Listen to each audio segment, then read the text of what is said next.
let's do this. Danny All right. boy, Okay, and Danny everything is boy. loading fine. God, I just need one last second to put Danny Boy. You know what? Danny Boy is where I'm cutting it in. I don't care. I get to edit the show however the fuck I want, everybody. This is That's what my happens show. when you guys won't stop stimming. This is what happens. I get to put it wherever I please. And Danny Boy. We do it for the love of the game. Yes. Sure do. Hello, everybody. Welcome back to another night of the Lost Ones. Tonight, if we're still going according to premiere schedule, which, dear God, I hope we are, it should be December 17th, which means we're right around the holidays, the end of the year, and more than likely, this is the last game this channel will see for the year. So I'm really glad we opened on Danny Boy, of all things. That makes me very happy. Welcome back to the finale of this show.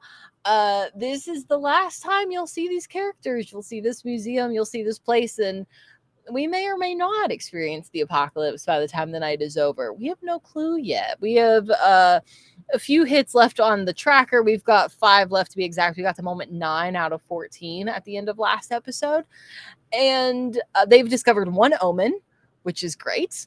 But before I give you the full cinematic recap, first we'll go around and introduce everybody else. And I've decided RJ gets to go first today. Hi, RJ. How are you?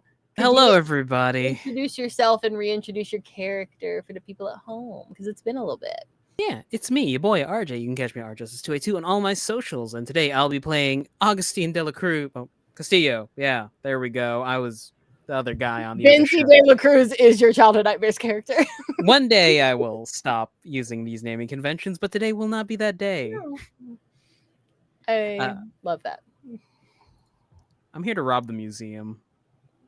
And how's that going so far for you, buddy? I'd rather be with my dog. Fair. Fair of you. Is it popcorn or are you choosing? Yeah, I'm going to let you popcorn tonight. You decide who goes next. Zachary. Hi, I'm Zachary Valdo. I am playing your magical homeless man Hector, who has possibly saved the world, at least for 5 minutes. We'll find out together. He's just here for the free water and the air conditioning. And right now you do still have both of those things. I do have both of those things. I'm winning. End of the world be damned. End of the world be damned. Well, who goes next, Zach? I think Madison goes next. It's me. I'm slowly getting better at this. This is gonna be a pristine introduction. You guys are gonna be really impressed. Hi, my name is Madison. I will be playing Neve McCleary, who, secret for the viewers at home, I have pictured Anne Hathaway. I'm not, but I've pictured her as a young Anne Hathaway.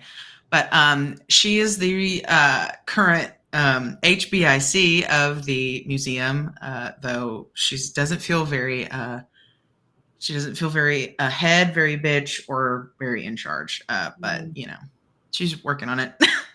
I personally use any pronouns, whatever, I don't care. But Neve is she, her. So. Beautiful. And Vixie, it's you. It's me, It's Vixie you. Bell. Hey, everybody. My name is Vixie Bell, and I'm your friendly neighborhood player here at, where are we again? I'm so good at this is the here at insert names of channel. Yes. I'm going to do that again because my brain just said the Krusty Krab. The Krusty Krab. The literal best. Sorry, editing Mallory. We're just making your life harder. That's fine. No. We don't apologize to editing Mallory. Editing Mallory can handle themselves.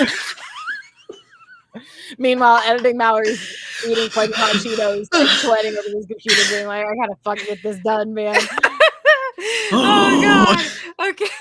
Hey, everybody. My name is Vixie Bell, and I'm your friendly neighborhood player here at Rediscovery RPG. And you can find me over at Vixie Bell or over at the Pocket Dragon Pub, which is my channel where I run, play, and produce games. Tonight, I am playing Juniper Salinas. She's the head... not tour guide. That's not the word I'm looking for. What is the word I'm looking for? Docent. Yes, she's the head docent at the museum and currently is ready to... I don't know what the right word is here, but it's probably there's probably a good Spanish word for it. But she's not too thrilled about the end of the world. She's a little stressed. It's the same as Neve. I think she and Neve are in kind of the same little stress ball. So They're trauma bonding. yes, they're currently trauma bonding over the end of the world, like you do. But hey, like I think changing perspective and just knowing that we have air conditioning and free water, that's valuable. We should just stick with that. Winning. It's about the little things, Yep. Yeah. So, all that leaves me, I guess. Hi, my name is Mallory. I own this place. Probably against all odds, I somehow run this channel by myself. And so that means I am in charge of everything and everyone else. I am the NPCs, I am the environment, I am the omens, and I am the doom as your guide here in this game. With that being said, last episode, you all had a very fun time. First off, Augustine and Hector, along with little Dustin, our small child, recognized a sort of spectral version of who Dustin called the pretty lady in the corner of the room. Gus could not see her, but Hector could, and very quickly accidentally made sort of friends, some sort of weird relationship with Iris, who is kind of in charge of the apocalypse that is to come. They then, in a twist of events, all end up eventually in the artifacts room after some guiding from a post-it note to Neve and Junie that Dustin also says just came from a man, and they assume it's Kyle, and so they all head to the artifact room in one way or another. They crack the Lost Ones back open, see all of their pictures, and get a little bit more information on what's to come, including illustrations of all of their unconscious or dead bodies lying around with some artifacts, a ritual knife, and the essential explaining of a ritual that has to occur in order for the end of the world to come along. And it's these 4 bodies that have been sacrificed in order to do this. Claiming that they are the souls of someone or of the people entitled the Lost Ones. The artifact room door shuts somehow, but Hector has a pretty quick thinking about it because he learned a new spell from Augustine that lets him travel to anywhere he can see. So the little crack underneath the door meant he could go out into the hallway. Thanks, Gus. Yeah, thanks, Gus, for that one. Hector then meets Iris a bit more formally as she starts to explain that the end of the world is coming because, well, humanity sort of gone to shit all over again, you know? And sometimes it's best to just start over. But Hector seems like a nice enough person after she sees him fix the action figure for Dustin that maybe it's people like him that deserve a spot to go on, and makes a small deal with Hector. Just a little something that would allow him to maybe have a little bit more wiggle room than everyone else when it comes to things, if Hector will agree to some stipulations. After getting the door back open for everybody, they find all of the artifacts that are listed in the book, including a tapestry, a painting, a bench, like a stone bench, a old goblet, things like that, and proceed to destroy nearly all of them without destroying the Lost Ones book, which is considered the final artifact. They agree that this is probably the best course of action to get them to live a little longer, but they don't know that for sure. As Hector takes the final item, the ritual knife, asks everybody to trust him with it. He uses from dust to dust to make a second copy of the ritual knife, and then breaks the original by kind of slamming it with his fist against the door, breaking off the handle, and then gives the fake version of the knife over to Iris. She walks away pretty satisfied with this entire thing and leaves all of them back there to go call her father, and assures him that while artifacts are replaceable, unfortunately, the souls of the Lost Ones will live forever. And she continues on her way, waiting for her next sign to continue on. And that's where we come back. We left all of you in the artifact room, and now we're back to the artifact room. So what would you all like to do, as you all still have your copy of The Lost Ones, are surrounded by shattered or ripped apart or unthreaded artifacts, and the entire museum is still on lockdown? Well, Did we're we not do going it? to panic. Did we do it? Do what? Not die. We broke all the things that are supposed to have the ritual things. So it's over. Yes. If I check into the Lost Ones, have the pages changed at all? Are we no longer lying down dead in the pages? What a wonderful question. I'd love if you'd make me a roll about it. Uh-oh. Oh, Lord. All right. Well, Yay. What a good way to open the episode. Hey, Yeah. hey GM, hey God, did we manage to fix everything in the first 2 minutes of the finale? Are we You still know- dead? please. I'll do a creative artistry. Suss out what's changed inside the book if there's anything there. That works for me. There you What's go. your target number? My target number will be 4. I'll let you keep a 4. That seems fine to me. Okay. We roll 2d6 in the system, right? Or we're just You one? roll 1d6. Yeah. And then I think if you roll a Under. We want to roll under. You want to roll under? This is correct. We play golf rules here. What did you roll? Yeah. I got a 2, baby. A 2 is beautiful. You sit the book back down kind of on that desk you all found in the back. And as you flip through the pages, certain things are starting to shift. It is not that everything's being rewritten. There are no pages fully erasing themselves and getting their words back, but rather certain phrases are rearranged, certain words taken out, replaced with new ones. You can literally see, almost like an editing pen, how in red certain things are being scratched out, and then that word itself will disappear before another is written in calligraphy in its place. Some illustrations change a bit. All of the artifacts are gone out of that illustration you all saw them in earlier with your dead bodies around.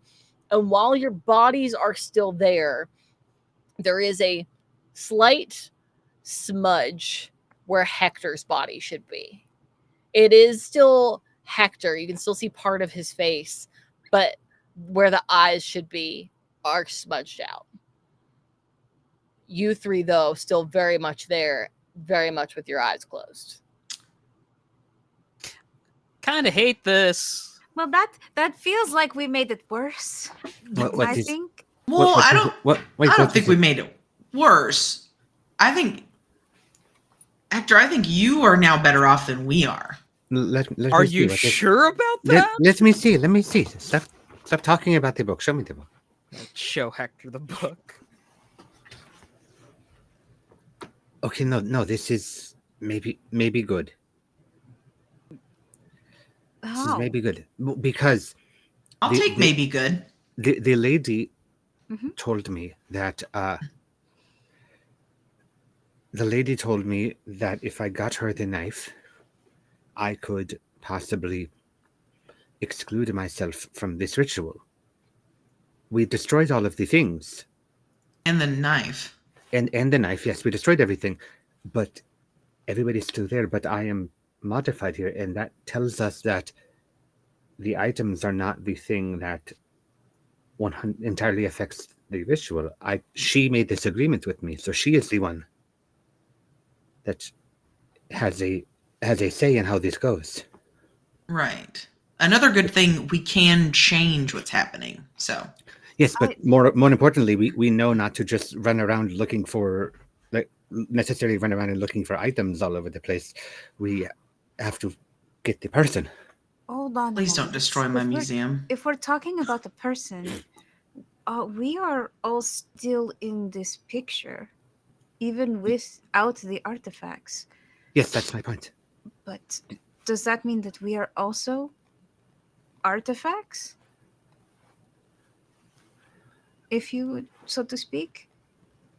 It's possible, but I don't think so, because if I am able to be substituted so simply, then I'm not a set artifact. It is simply I'm simply occupying a space. Well, but I sure wish they'd get someone other than us. I don't necessarily want to be sacrificed. Well, it doesn't. If they got somebody else besides us, it wouldn't matter because the outcome would still be the same of everything going terrible. We just would have to watch it happen instead of causing it happen. You know, some people with this kind of luck win things like the lottery or the Powerball. We get to do the end of the world. Lucky us. How are you feeling? I am trying my best to hold it together, but I don't like this at all. What about you? How are you feeling? Those aren't the lyrics. Oh. That is where my brain is. Thank you. Humor is good. I'll humor him. I feel fine. Augustine's walking away. Yes. Did not. Hey, come back here. No, joke's over. Move past. I'm sorry, I'm not the music aficionado you wish that I was. Well, hey, if we survive the apocalypse, I'll share a playlist with you. Does that mean we'll be friends? I thought we already were. I thought we were too, but I wanted to double check. Well, yeah. With the world ending, you know. I'm gonna be honest with you, Junie. Out of everybody at this museum, you're kind of my favorite. Thank you. I appreciate that, Neve. It's wonderful. And then where is he go? Augustine, where are you going? Goes off to figure out where else we gotta go to get this thing ding dang done. Let's discover more omens. Augie means business. He got that suit on, so I don't want to die. I mean, good goal. That is a plan. No one's gonna feed my dog. That's true. You got to survive for the dog. So you two go off and follow Augustine? Yeah. Mhm. Does that leave Hector here by himself? Well, I would think that Junie would at least call out to Hector and try to encourage him to come with the group rather than splitting up the group. But it's up to Hector if you want to come or not. I'm right behind you.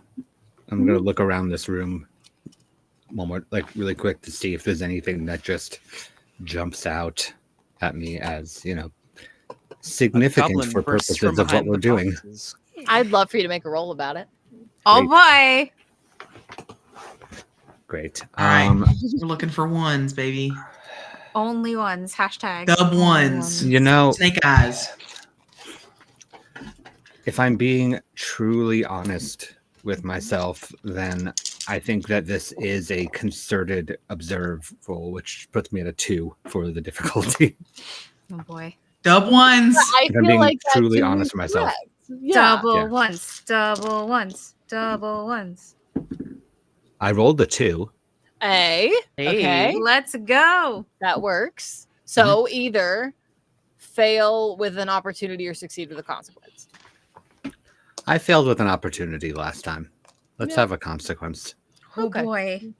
Yay. You look around this room one more time and it's big. It's very vast for everything that it needs to hold in here. But kind of in this area where you all were near the back with that old computer that is covered in dust and the desk and all of the you take a quick glance around, and I'd say that with a tie, you can see a stack of paperwork that's kind of on one of those desk organizer things, and it is the only thing here that is not covered in a layer of dust.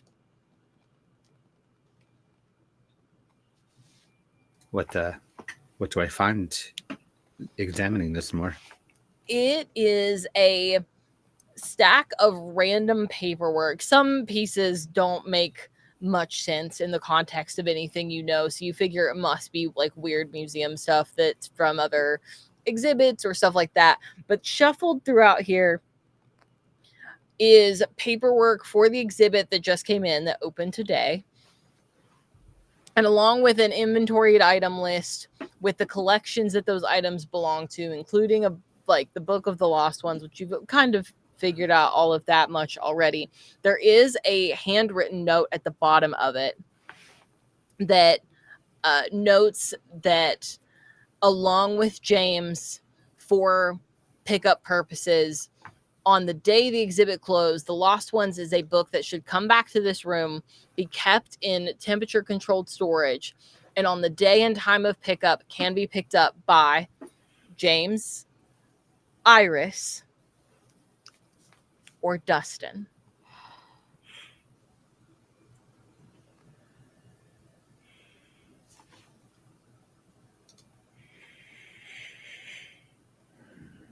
No, I don't have enough knowledge skills in here for me to immediately assume that it's a small child that we're talking about, as opposed to anybody else in the world that could possibly be named Dustin.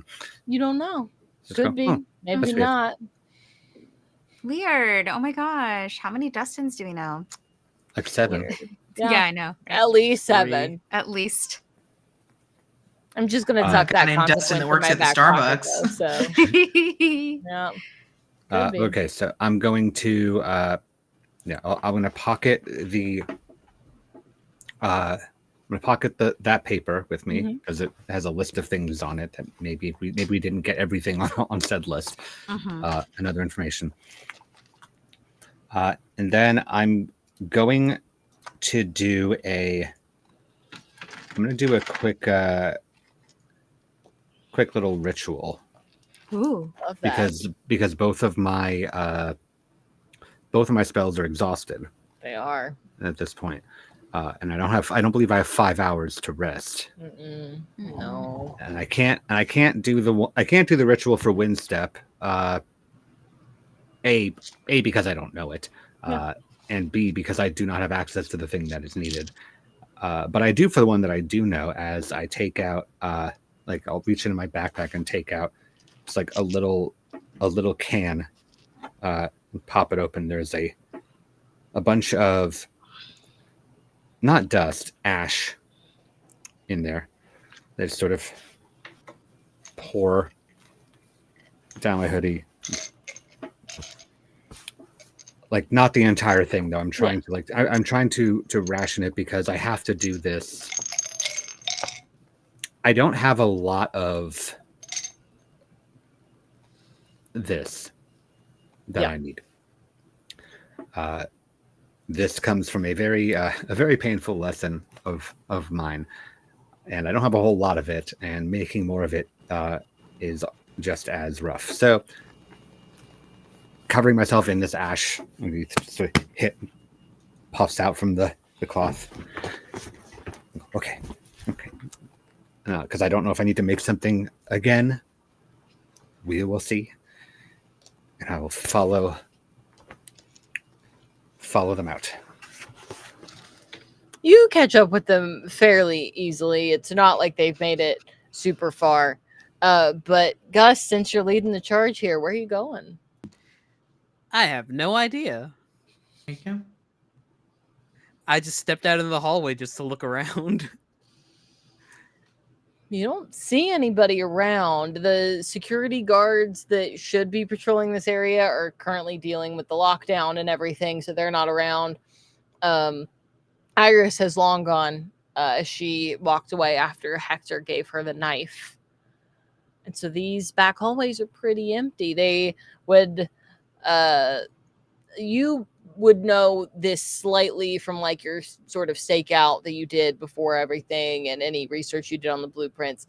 But Junie and Neve would know very well that the back hallways down here, if you take them far enough back, they'll lead to A&R, they'll lead to the loading dock, the security office, all of those places. And probably a set of elevators down here. But other than that, these hallways don't hold much more of interest. Do you two have any idea where we need to go next? Because, like, Well, does the I book mean, I don't say think there'd anything? be anything down here. Not really. No. I mean, how are we supposed to know where to go? golly. Okay. Do we like Neve like closes her eyes and like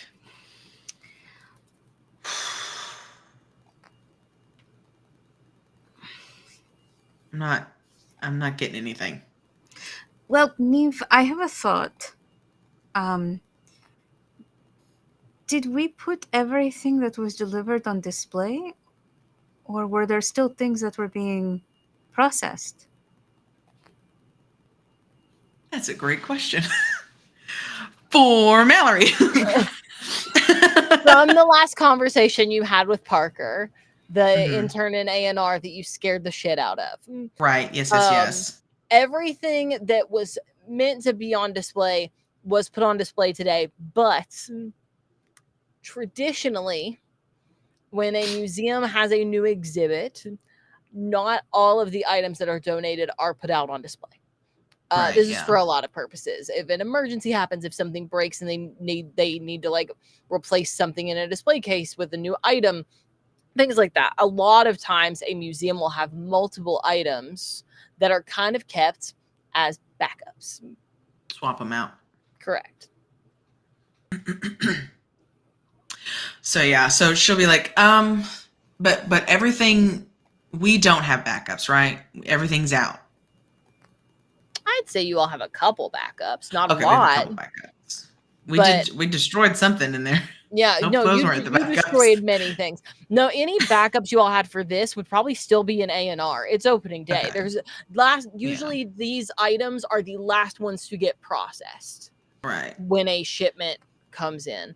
And yes, I did a lot of research on this, but also I used to work at a museum, so this is like a weird spot of odd knowledge for me. I know this, yeah. Uh, So yeah, so Neve will look to Junie and be like, I mean, we've got some backups in A&R. I mean, like, that's Why don't we try there? okay. Sure. We never Whip know. out her Maybe one of badge. the backups is something important. Evil. Or evil. I didn't want to say it. Well, But yes. world ending seems like it's an evil thing for someone to do. I agree. Especially when it involves sacrificing all of us. Sacrifices feel a little evil. I kind of have a question Sure. to the people who work in the museum. Mhm. Do y'all people not vet your artifacts at all? Like, I just do what they checking tell up me, man. on any relative facts or lore that say don't stack these items here lest ye be doomed? I mean, there are a few like that, but you know, it's mostly a joke. Like, oh, this vase is cursed. Don't spin around 3 times in front of it. Okay. To be fair, most of it is things from long ago and no one believes them. Yeah. mythos around them.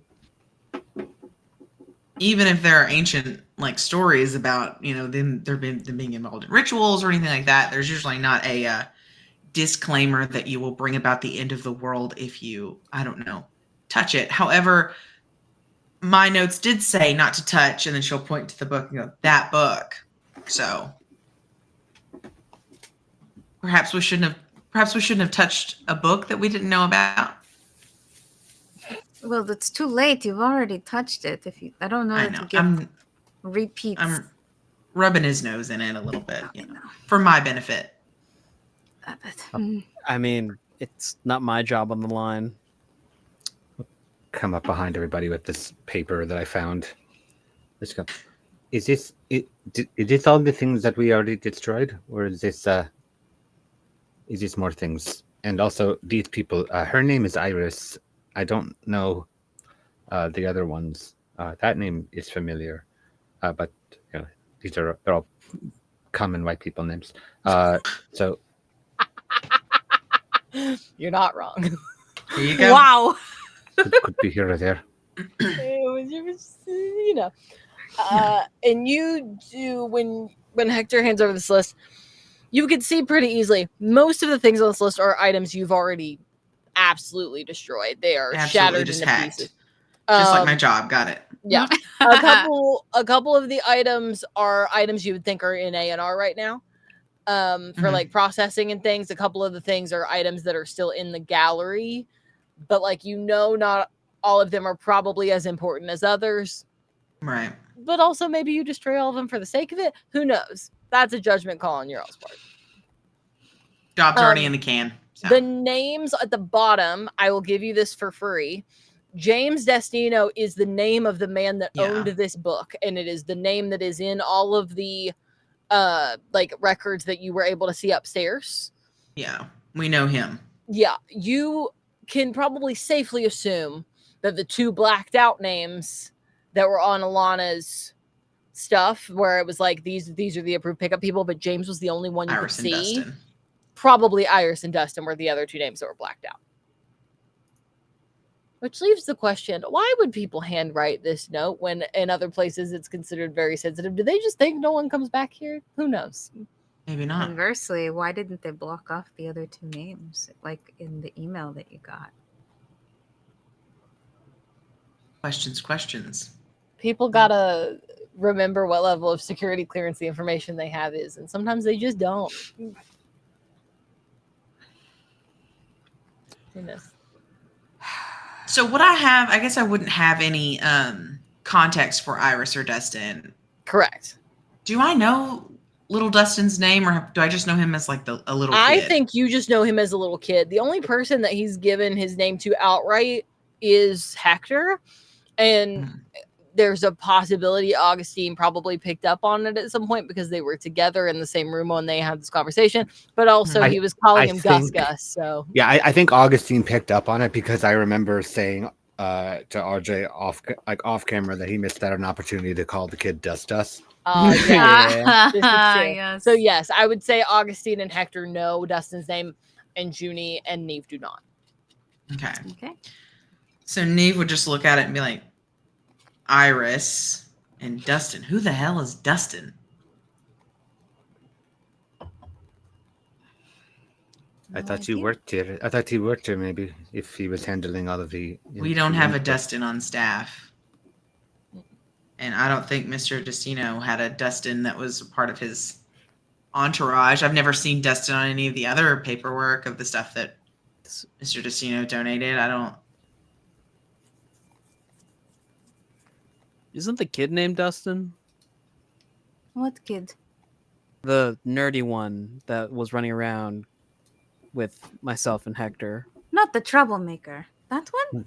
What, yes, his name is Dustin, but why... He wouldn't be on an official... why would he be on the document. pickup list? Well, he did I break into will- the glass case with the book. Candidly flip to the back pages of the Lost Ones where we are lying dead. Why are we on the back of here? Like, stranger things have happened, right? Little kid being part of an evil world-ending prophecy. Got it. We've all watched movies. Maybe the kid is, I don't know, possessed or something. Okay, but little child being involved in a world-ending prophecy, sure. Putting him on import-export paperwork? Yeah. That seems strange. And I've seen that document. I've seen that document. Emails. Iris and Dustin were blocked out. Is it possible that Dustin is not a child? Is it probably possible that there's a Dustin Senior? Ooh. Well, I have not seen this child's father, only the mother. yes, we did see the child with his mother.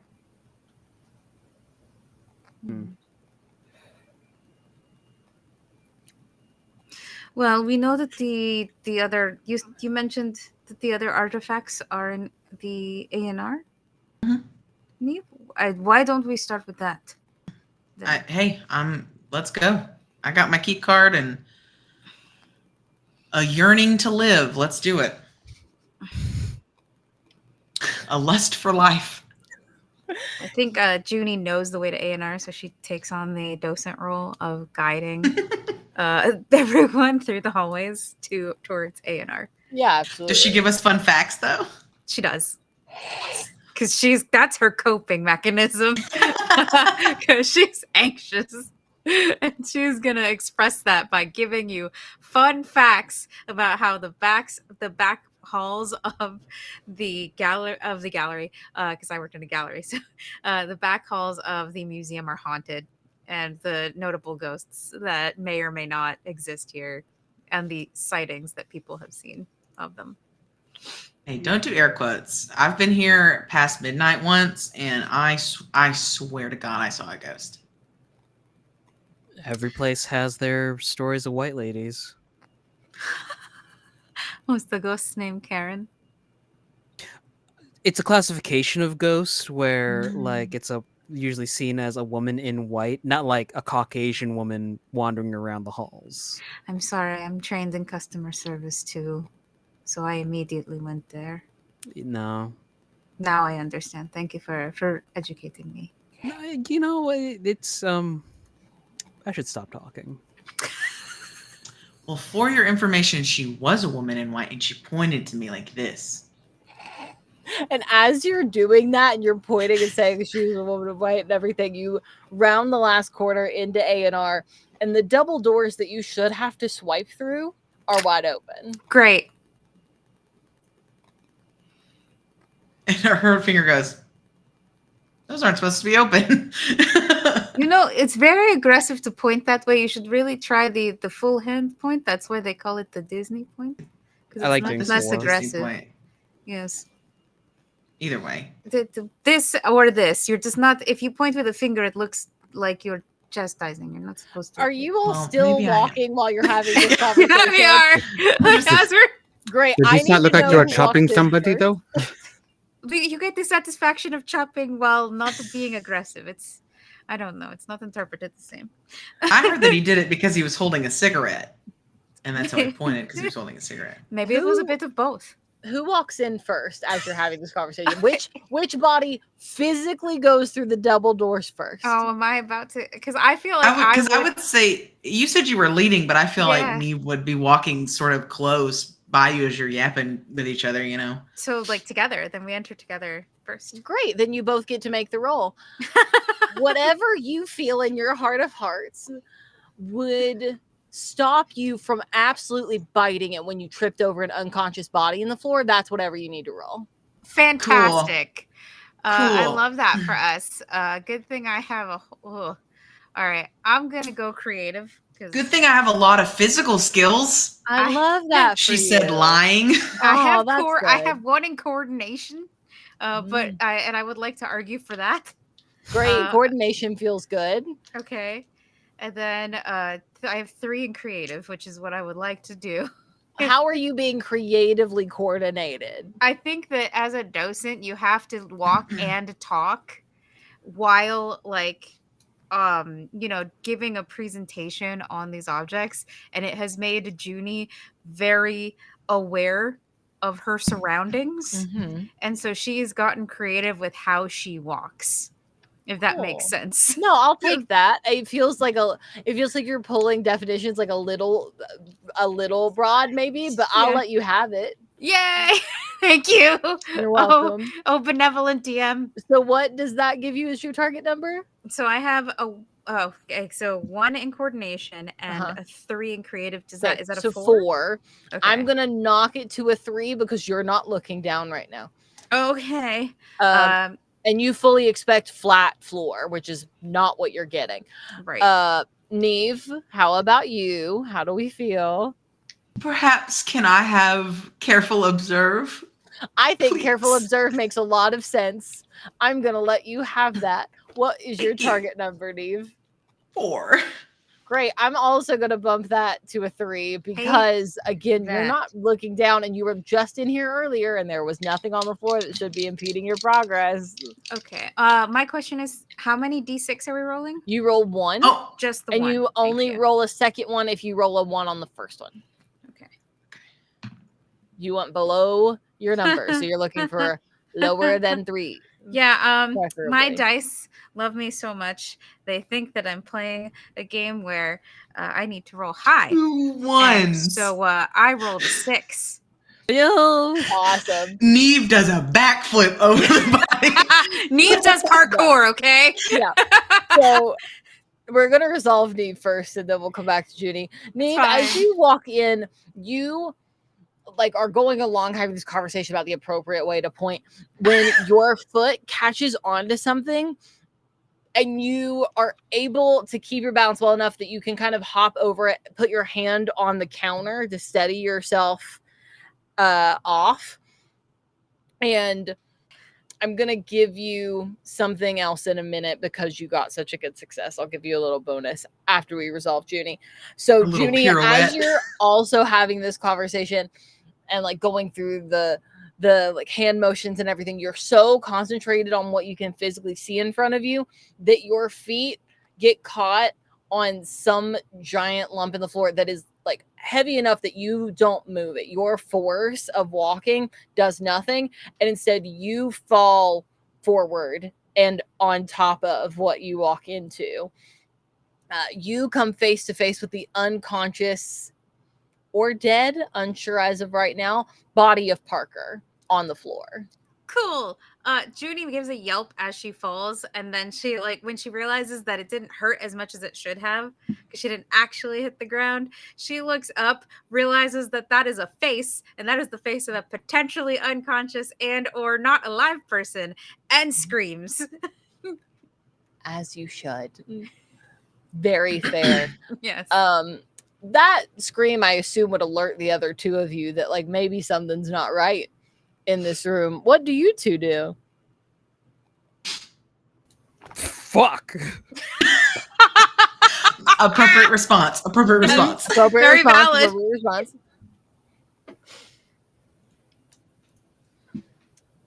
As you all walk in after hearing Junie scream, you see Neve with like leaning up against the counter, like just being caught from gravity, not busting your own ass on the floor. And you two have the ability to stop and look around and see that Parker is not the only unconscious or dead body on this floor. Everyone that works in A&R is currently on the floor. Great. You're just like taking deep breaths. Awesome. That's great. That's great. HR's gonna love this. Okay. After screaming, Junie was like, Parker, Parker, and she starts slapping Parker to like see to see if like they're dead, but not like hard, not like soap opera slaps, just a little like, come on, breathe, please be breathing. Wake up, man, kind of wake up. slaps, like, Put on a dress and a little makeup. Wow, wake up, wake up. I love that we could have gone for like, I'm going to check for a pulse or I'm going to do a million things. And I'm going to smack the shit out of this possibly dead man. And we're going to see what happens. Just like a little cat paw smack. Nothing like, too. oh, like, Pop, pop, pop, pop. are you dead? Please. Weird. Please don't be dead. Junie I do has not no want to fill medical out that training, many incident reports. So Junie's just going with like the what she thinks is gonna be helpful. Mhm. I'm going to roll for this actually. Oh Lord. Because I'm going to be so honest. I haven't decided whether this boy's dead or not. Oh, He might no, be. Parker. He might not be. Parker, please be We're alive. all going to find out Fine. together. Together. Cries. You smack Parker in the face just a couple times, like not that heavy. But when you smack him again, his head lolls off to the left and he does not wake up. He's Oh my dead. God, you He's killed dead. him. Neve, he's dead. Oh my God. Oh. I did not kill him. He was already dead when we got here. No, I'm pretty sure it was like the 4th hit. I didn't hit him that hard. His jaw is still functioning. Look, it's still in one piece. She like I need to motions to throw the jaw. up. You're I need to throw happening up. a dead man's face? Is that what's happening? Junie is panicking so hard. Can I just like carefully just take Junie away from the body? Junie's like just shaking because she just cannot. Like she just logic has flown out the window. Oh, I'm gonna throw up. Does he have Ooh. like? Could I make a creative insight check to see how this guy bit it? If he Sure. has. Sure. Is there a way to assist? Since Yeah, yes. Neve would also maybe want to assist. If you, so as a reminder, the way the help action works in this game, Mhm. you can, if you have a major bond with someone, use it to give them a 1-up, which means that whatever their target number is raises by 1. That has to be done before they roll. Or at any time, you can sacrifice a minor bond, which is like one of your pips in your major bond, for them to have a reroll in its entirety. And a major Okay, I don't have bond any help. is I don't have any bonds with Gus Gus. 4. 4. I don't have 4. I only have 2. Yeah. Okay, so you can sacrifice a bond to give him a reroll if he doesn't like his roll, but you Okay. can't give him the 1-up because you don't have enough of a bond. Yeah. Okay. Creative plus insight. That is a TN of 4. So here we go. Beautiful. Chances are good. It's a 3. Great. I'm going to say that for anyone else, I would have adjusted this. But for you in your line of work, you get to keep what you had. Because you can find it pretty easy to see discoloration around the fingertips and around the mouth and around the eyes. Things that to you pretty easily read poisoning. Did y'all have like a company lunch or like any food recently? They're not supposed to have food down here. If they had food down here, that's gonna make me even. I'm gonna throw up even more. Okay, so either he was injected with something, or I'll unceremoniously flip Parker around. to start looking Injected? Is for- this mission impossible? Well, he's been poisoned. Poisoned? Past tense. He's been. I'm sorry. I'm sorry. Can excuse me. He's been what? Poisoned. I'm gonna throw up. Well, don't do it here. It's an active crime scene. There, Thanks. I don't mean to sound harsh, but we are currently dealing with people that are trying to bring about the end of the world through artifacts that they are stealing or placing. We have a thief. Is this so strange of a concept? Just Well, if new. we stop the apocalypse, I'm gonna lose my job. So that's kind of like a second apocalypse because I have a mortgage. Neve, we are.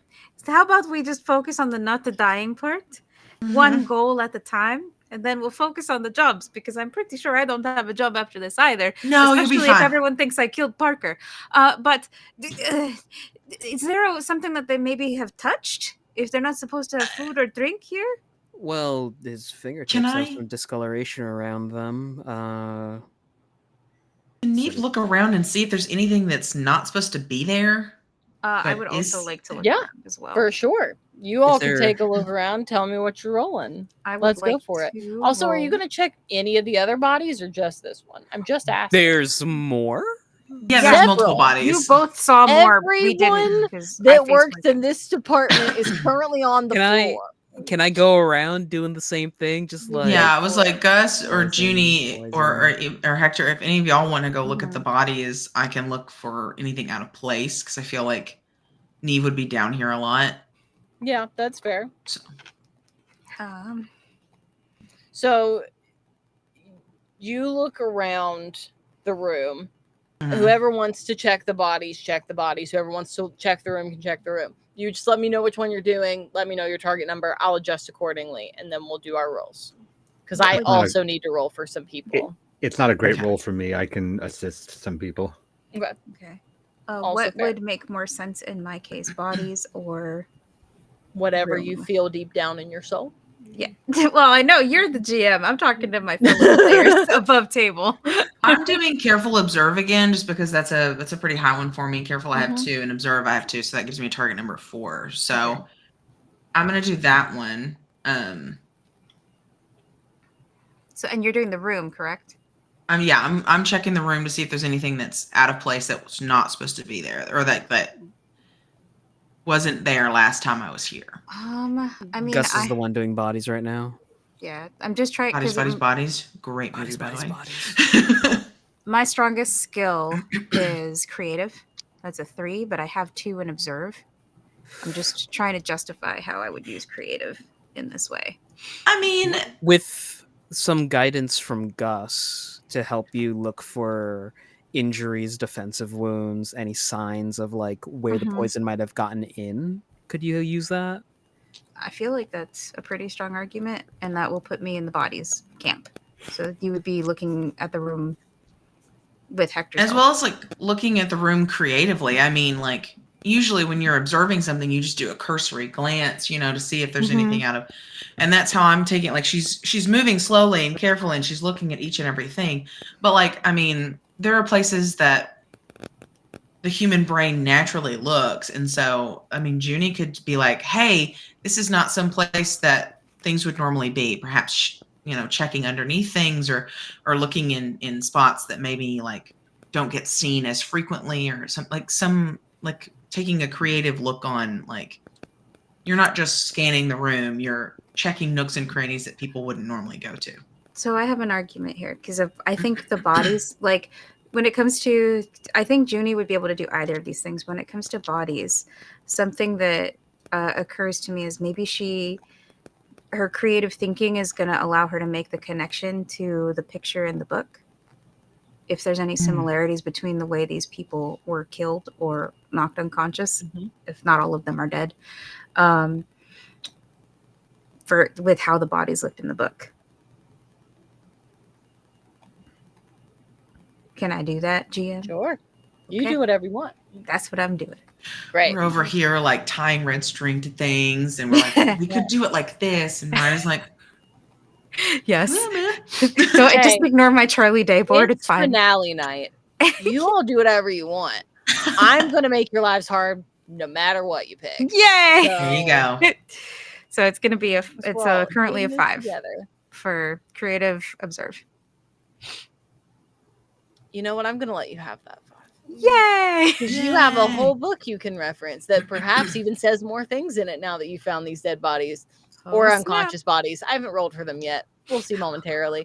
Just But- Parker. R.I.P. Parker. And then Hector, you said you were assisting with bodies, right?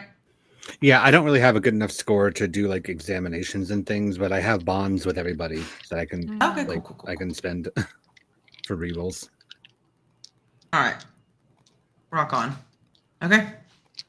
All right. So I'm going to roll first for each of these bodies. Yay! Then we'll do your roll. Let the bodies. It's going to stay at a 5. And then we'll check the room.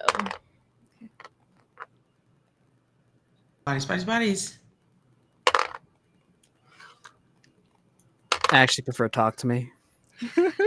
I chime in with a haven't you people ever heard of closing the goddamn door.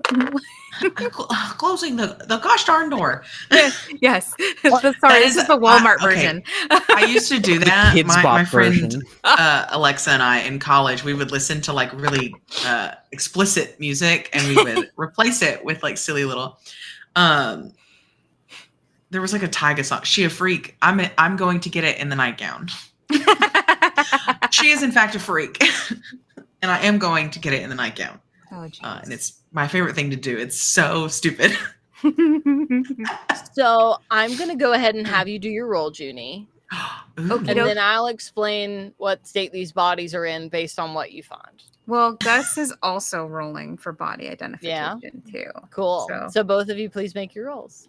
Mine is for my TN. Sorry. Great. 4 and 5. Beautiful. Yep. See what you can figure out. Oh snap! It is a 5 exactly. I got a 4 exactly. Well, both of you get to do this beautiful, wonderful thing. Do y'all want to Fail use with an my dice? opportunity or succeed with a consequence. Oh, I am God. pocketing Hector's consequence from earlier for when I feel like using it. So just keep that in mind. Yes. when you What was pick. wait? So it was fail with a. Fail with an opportunity, Okay. succeed with a consequence. Okay. Those are your options. It would be so funny just to pick fail with an opportunity and have like 2 of the bodies just spring up though. Thriller nights. Anyway, sorry. Now it's just gonna be song references. My bad.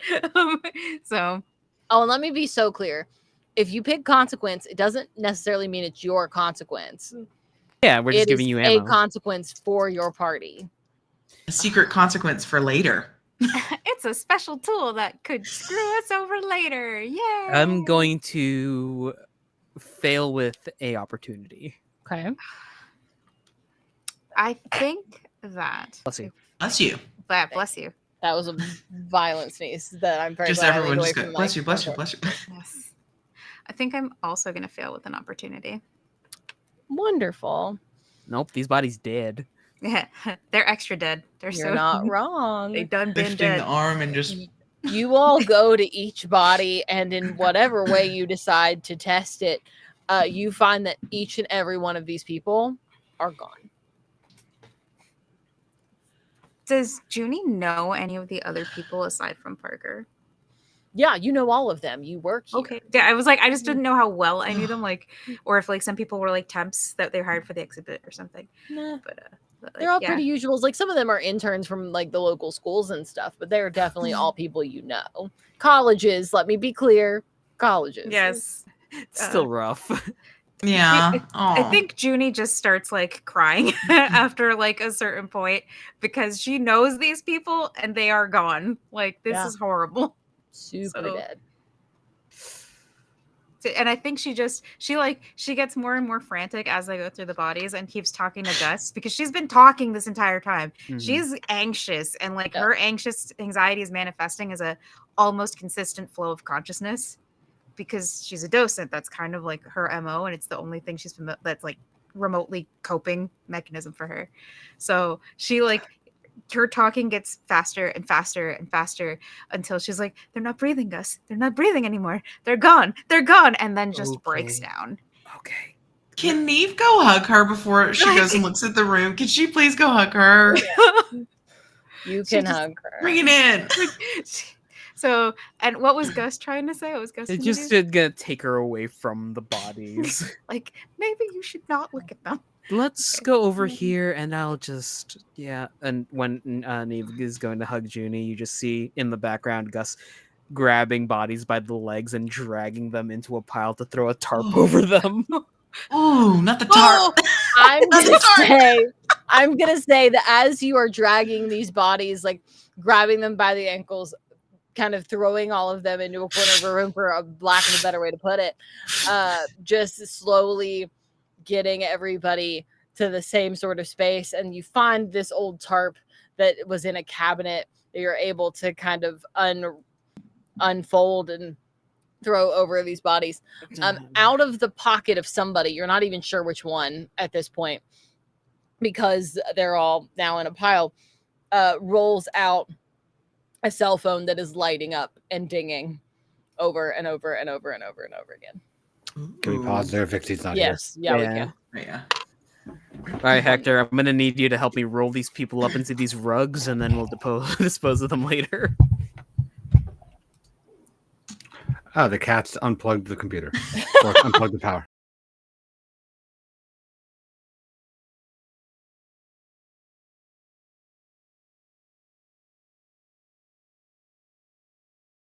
So, hi everybody. We're back from a technical difficulty break as Yay! Dixie's cat decided to unplug the computer. And you might think that doesn't sound real. I assure you it is. And it was hilarious. But now that we have Vixie back, we're gonna get back to the pile of dead bodies that Gus just moved into a corner and covered with the tarp. And the cellular And the device. cellular device that rolled out of one of their pockets. Yep. Who knows? They're all in a pile now. And there's like, let me be so clear, there's 8 of them in here. Okay, I have a solution for you. Yes. I open it up to the face recognition app, and I just start scanning faces until it opens. Wonderful. Roll a d8 for me. Okay. You're going to decide whose phone this is. It's the last person. The very last person in the pile. So as you have already stacked all these people on top of each other, you're now having to move bodies off of themselves again to get to the person at the bottom of the pile. But you finally get to Penny, who's actually the person that sent the original Slack message about the robbery. Or like blonde hair that's kind of in 2 braids down the side, lots of freckles, green eyes that are now staring open in a sort of semi disturbing way, but it's fine. And as you hover the phone over her face, you hear a little click and can see just a background of a cat that you assume is probably hers, just like a small black cat on the screen. And it's got just all the usual apps you would find. The dinging that keeps going off over and over and over again is a text message from an unknown number. Okay. I'll open it up. You open up this text message, and as all of these are coming through, it's like when you lose cell phone service and you get a series of text messages while you're out of service, so they all flood in at once afterwards. Yeah. So they all have the same timestamp on it of like the last couple of minutes, but it's a series of maybe 20 texts. Jeez. And they start off very simple and like, hey, see you at work later. Hey, I can't find you at work. Are you here? Didn't even send you on an errand or something. We can't find you. Is everything okay? Hey, Penny. Hey, we're getting worried. Hey, I haven't heard from you in a bit. And then the last one is just, hey, Penny, we haven't heard from you in a couple of days. We can't really figure out what's going on. But we saw that you just messaged in the Slack channel. So we assumed that you're here somewhere. Just let us know where you are, I guess. Or if you're in the archive room or with the artifacts or something, just like let one of us know. If you got locked in or something, we can come let you out. And that's it. Does Penny have any social media apps? Yeah, the usual ones, I'd Okay. say. I'll hop into Book of Faces and change her relationship status to It's Complicated before turning around to the rest of the people and going, apparently your coworker was missing for a few days? I think Junie has been like crying into Neve's arms for a bit here, and like has calmed down enough to actually like process what's being said now and says, "What? A few days? Hasn't it only been a few hours?" Judging from this string of 20 or so texts, your coworker Penny was missing for a few days. And whoever was sending messages from an unknown number, whoever was sending these texts was very concerned about her well-being. I have a strange question for Sure. you all. To the group. Yeah. I do To not. God. I do not possess one of these. What date does it say your cell phone is? What does it say on your cell phones? No, I Yeah, never Neve will thought pull to hers check. out. Junie also pulls hers out as well. And my Motorola question to the Razr. GM is a two-part question, which is A, does the date on their phones match the date on Penny's phone? No. And Ooh. B, is it today's date? On their phone or on Penny's phone? I guess in general, but mostly on their phone. On their phone, yes. On Penny's phone, no. Okay. And Penny's phone is how many days ahead or behind? It is 3 days ahead, but with the last message, like the one about like we saw you message in the Slack channel, that like they're all coming in as right now, so you can't tell when it was sent. Ah, okay. Bit strange, innit? Oh God. Bit odd. This doesn't. Does this make sense? It doesn't make sense. Am I? No, Why not? it's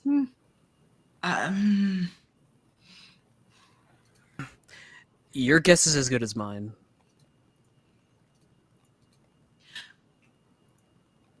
Ooh. Oh, Gemini, go away. We are. I don't know what we're in. I don't know. This is. well, we've already decided that this is an end of the world sort of situation, and that a little kid could possibly be like super. Which I mean, some little kids are genuinely super evil, but this specific kid is a specific kind of evil. So I think that like there being some time warp shit is also within the realm of possibility. Mm-hmm. Or her phone malfunctioned and it's just fucked up. I'm betting on the weird time shit. Blueprint style? Is there a terminal we can look at real quick? You know what? How much? What's our allowance? I also want to point out that we both failed with an opportunity, and I'm not sure if you did it while my computer cut out. The one opportunity for Gus was the cell The phone. phone. Yeah. But the second one I haven't used yet. I do goddamn love Blueprints. It is one of my favorite games in the world. So So yeah, good. you know what? I'm gonna give you a terminal. That's gonna be your other one, buddy. I typed Swan Song into it and I accessed the entire thing. Spoilers, by the way, for anyone. Unlock listening. Blueprint. Unlock the time save. Yes. Root cellar. Does the time date stamp on the terminal also read Penny's date? What a wonderful question. I'm gonna roll for that actually. Oh God. I'm gonna see. That RJ, he's always asking wonderful questions. You know, the last time we asked a question, it ended in everyone being dead. So True. An interesting thing has happened. Oh boy. See that. When you are on the main screen of the computer, yes, it says the same date as Penny's phone. Okay. Is anyone logged into their social medias here in this computer? There is no way to access social media on this computer. You have some pretty specific commands that this computer can do, but social media is not one of them. You can access the archive room. You can get into certain files about artifacts and things like that. Anything that would have to be run through ANR, you can do at this computer. Okay. But it's not like a general use computer. Like you couldn't just get on an internet browser. Got it. Oh, all right. So some strange time anomaly is happening here.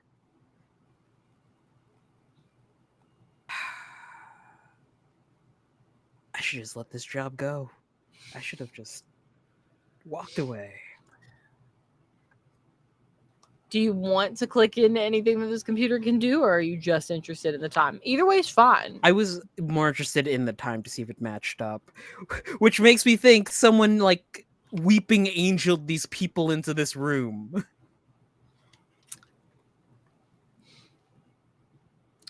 So I guess Would there be no? That'd be in a security area to get camera access, huh? More than likely, the loading dock with the security office is in this back hallway with ANR. Well, what about the office with the secret safe? That's what I'm looking for. We need to get gems, guys. I was gonna say that's Kyle's office, so you gotta get back up there for that. That's a whole separate problem. At this point, the job's already gone. Scorched earth, baby. Gotta find those red envelopes, buddy. Yeah. I need to find out what happened. What happened to my mom? Blueprints is really good. Great You should go game. play it if you haven't. So what's next besides your terminal, your dead body stacked up now covered in a tarp? Gus screaming internally. That too. That's fair. I was also going to ask, did Neve see any of the artifacts on the list in the observation? Oh, that's true. We never did your roll. You've not made your roll. Remind me what your target number is and then go for it. 'Tis 4. I'm going to carefully observe my surroundings. Cool. Come on. It would be so funny if I got another 1. I got a 4. Well, butts. That's somehow funnier. Damn it. Okay. I would like to. Ooh, would you guys be mad at me if I said succeed with the consequence? No, not I'm at all. still holding Hector's Do it. consequence in my back Do pocket. You know it, what? Do it. Finale episode. Mallory, I'm going to give you another consequence to dole out upon us. Thank I would you like to so succeed, much. I would and I would like love to that. face the consequences. Here we Thank go. you so One more much. time. You're So welcome. what I'm gonna say is that in your observation of the room, Mhm. there are a series of things out on the counter, right? Some of them were out earlier when you were in here talking to Parker earlier, Right. like this morning when you were coming back for the book. I was a little too mean for him. Mm. And there were just some different items out that they were working with, nothing that seemed weird or off. But now in the middle of all of these items is a small sort of bowl situation. It's white with blue ink on the outside of it. You And said the bowl? the illustrations on it are hand painted and look in a similar style to what's in the Lost Ones book. Okay.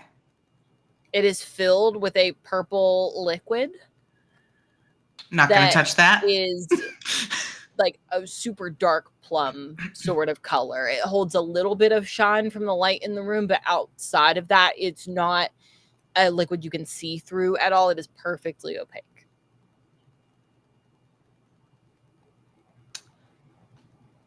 Found what poisoned them, probably. I'm assuming. It looks relatively poisonous. I'm not going to touch it. Is that an ink? Or- I don't want to test. Although, okay. Ooh, okay. Are any of the dead bodies wearing gloves?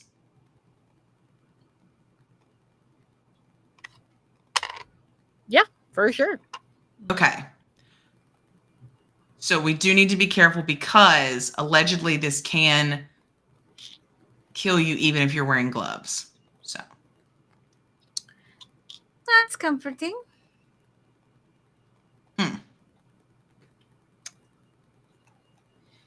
Hey, Gus, you want to make me a roll? For what? You're hearing this conversation, right? Yeah. Cool. Yeah. Whatever knowledge you think you have on poisons, whatever you'd like to roll for that. oh, cool, great. I'll give you this. You I'm have being so nice. put a lot of Thank faith into my intelligence. Mhm. I have no knowledge skills. Well, that's a rough one for you, bud. Oh, So that's would it rough, be? buddy. Would it just Hit him with be- that rough. That's rough, buddy. Right. Will you take insight? I will take insight. I think that's generous of me, but I'll do it. It's very generous of you. We If love you your wanna- generosity. If you want to bump the difficulty up from 4 to 5 in retaliation. No, I'm not that generous, but I'm generous. Actually, is let's make from it 4 to 6. 3, right? 4 to 3 Let's makes make it 6. harder. Yeah. 4 to 3 makes it harder. That's Yeah, correct. I will offer a 4 from a 4 to a 3 as recompense. You know what? I will take that. You can make it a 3. Look at you go. Aw. How nice of you to volunteer for it. to be Listen, harder. I've Can got. I Sorry. was gonna say, can I burn a minor bond to give you a potential reroll on this?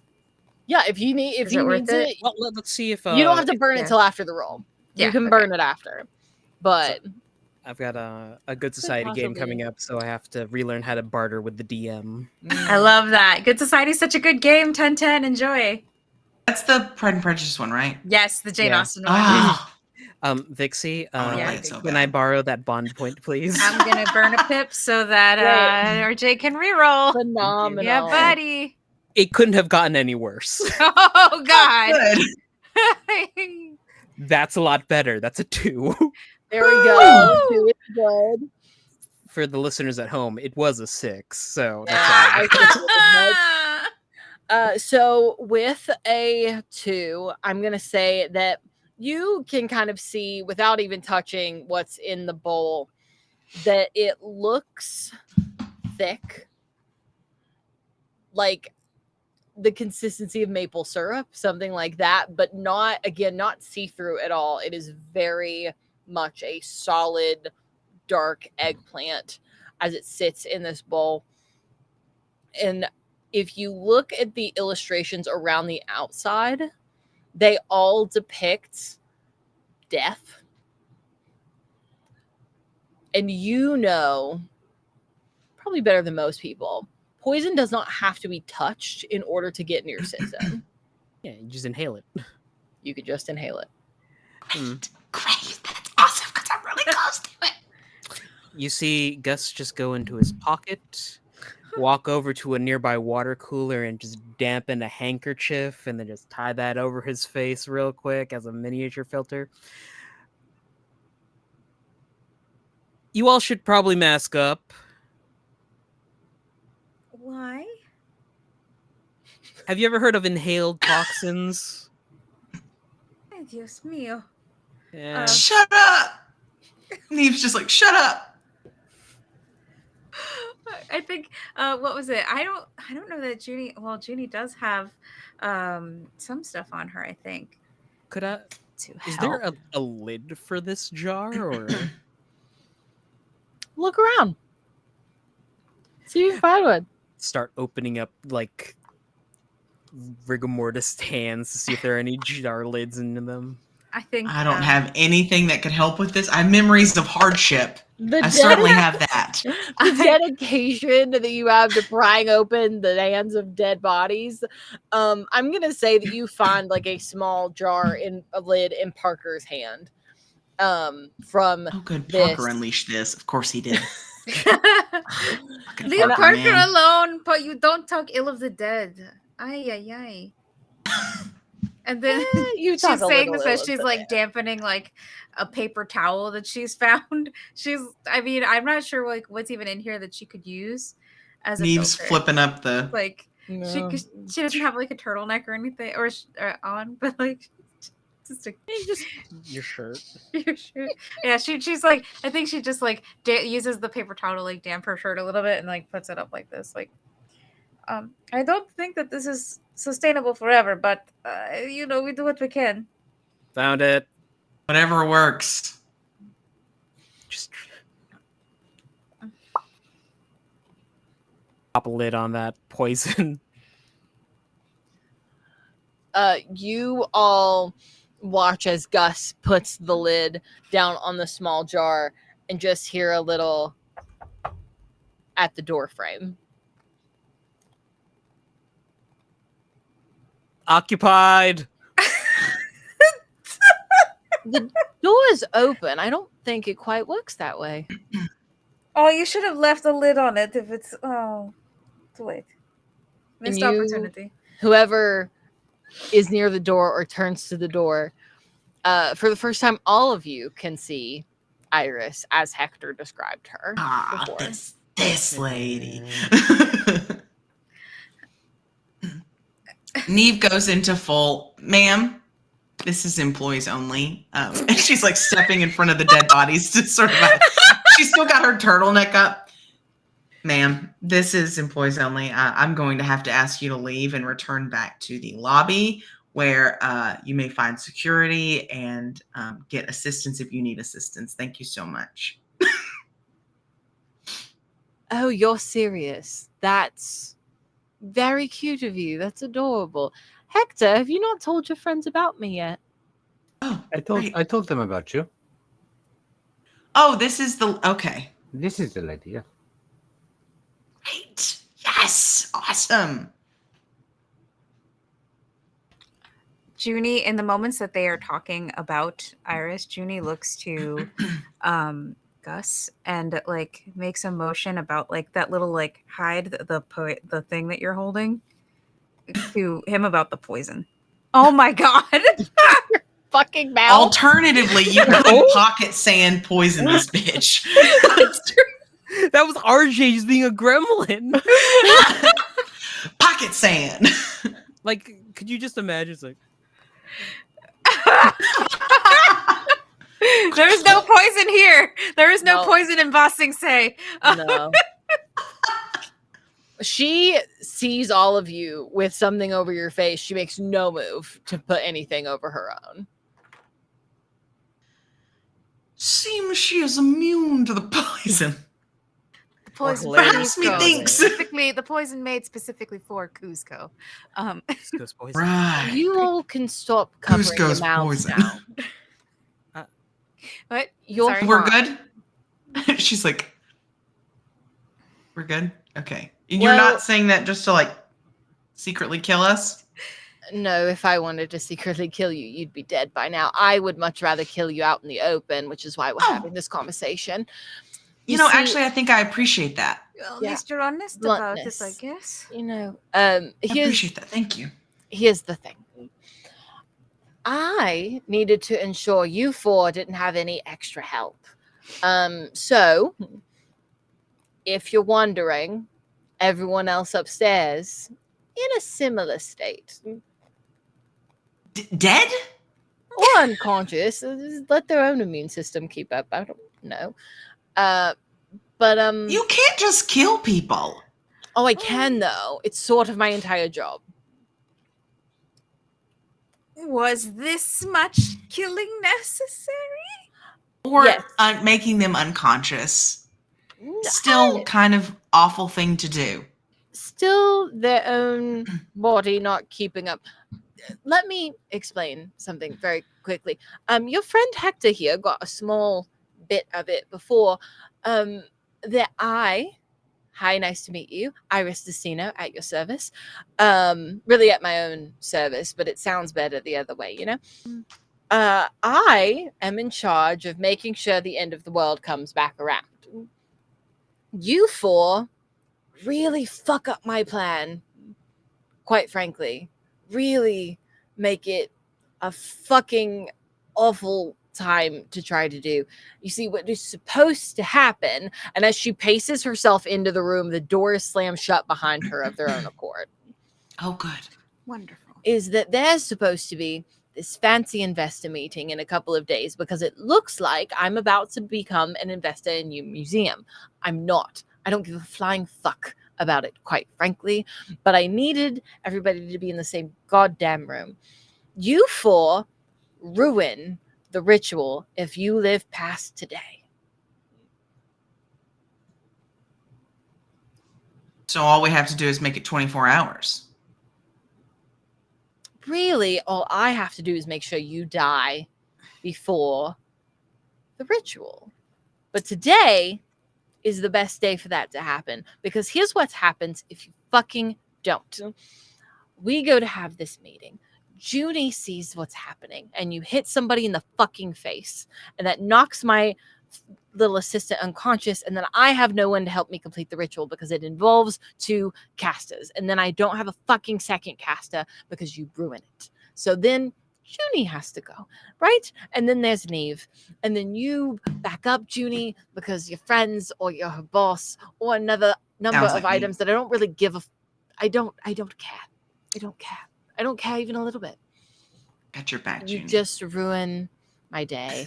And then Gus was hired by somebody different to come steal a different artifact. And so you were in the building that day.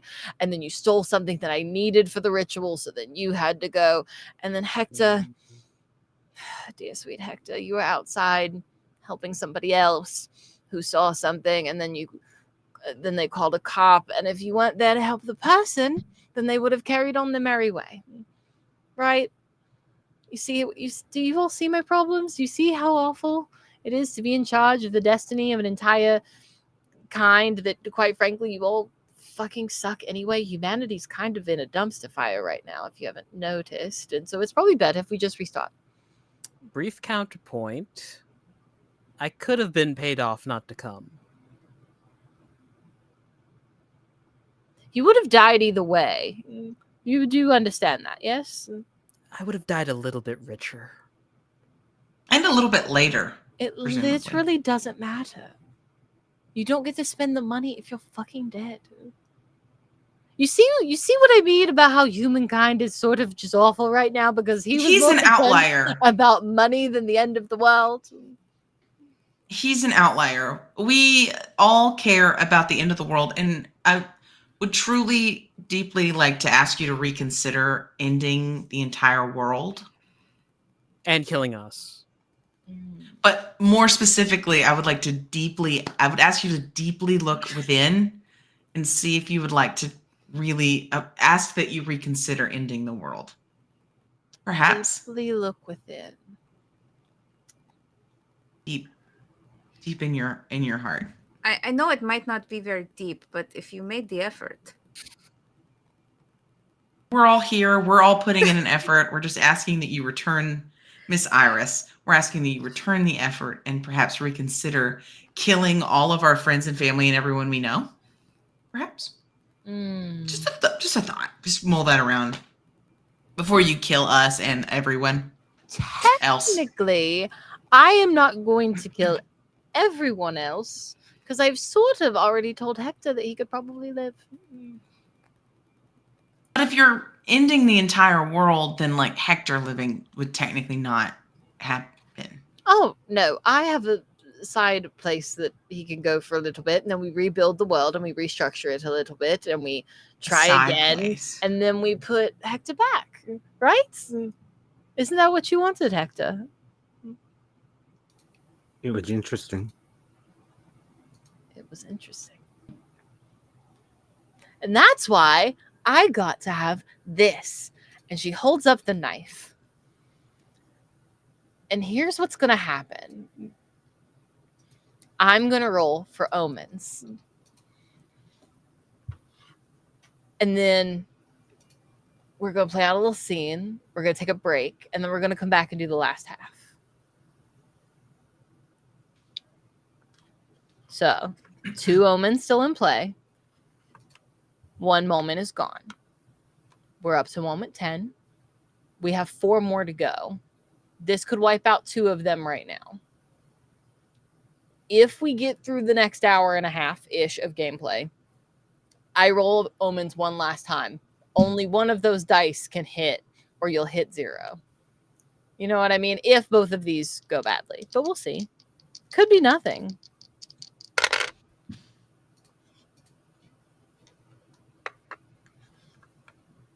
It was only 1. So, moment 10 passes by. Moment 11 passes by. You have 12, 13, and 14, which you still could hit 0 at by the time we're all said and done. We'll see. Awesome. But before we go to take our short break, as she holds up this ritual knife, there is no clock in this room outside of the couple on the phone, the computer. But you all know that it's been an hour now because the knife that's in her hands turns to dust in front of you. The handle collapsing underneath the pressure of her own hand. Everything falling to the floor. She opens her hand up looking as the rest of the dust just spills. You know, you really should invest in better quality tools. You're going to destroy the world this way. And I'm going to do something which is half the reason why I wanted to renew that ritual. I'm going to pull the knife out of my coat.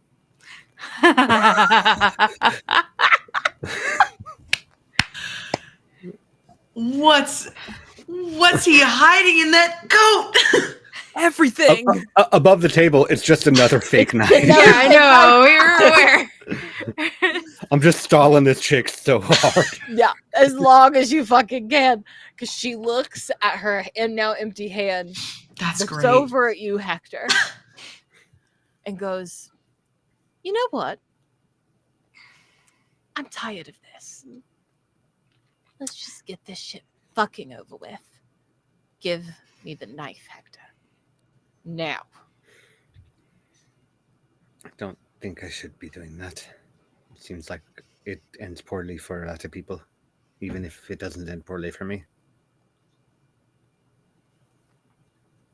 God damn it. Sometimes nice people are just so fucking hard to work with. And she's going to dive after you. And that's where we're going to go to break. And then we'll come back after and we'll do a little bit of conflict and we'll see what happens. We'll see how this story ends. But yeah. That won't go bad at all. No, it'll be fine. I'm sure. It's time to flip tables. It'll be fine. Great. Everything's going to be so good. See y'all in just a minute. Bye. Yeah, bye. It's fine. Okay. Hello, everybody. Welcome back. And this is where we start fighting people. If you're somehow Yay. just now tuning in, when we're getting to the break. Iris just popped in and was like, "Hey, I'm real tired of this like going back and forth thing, especially after she found out Hector gave her a fake knife." And it turned to dust in front of her. And so Hector pulled out another fake knife, but she thinks it's real.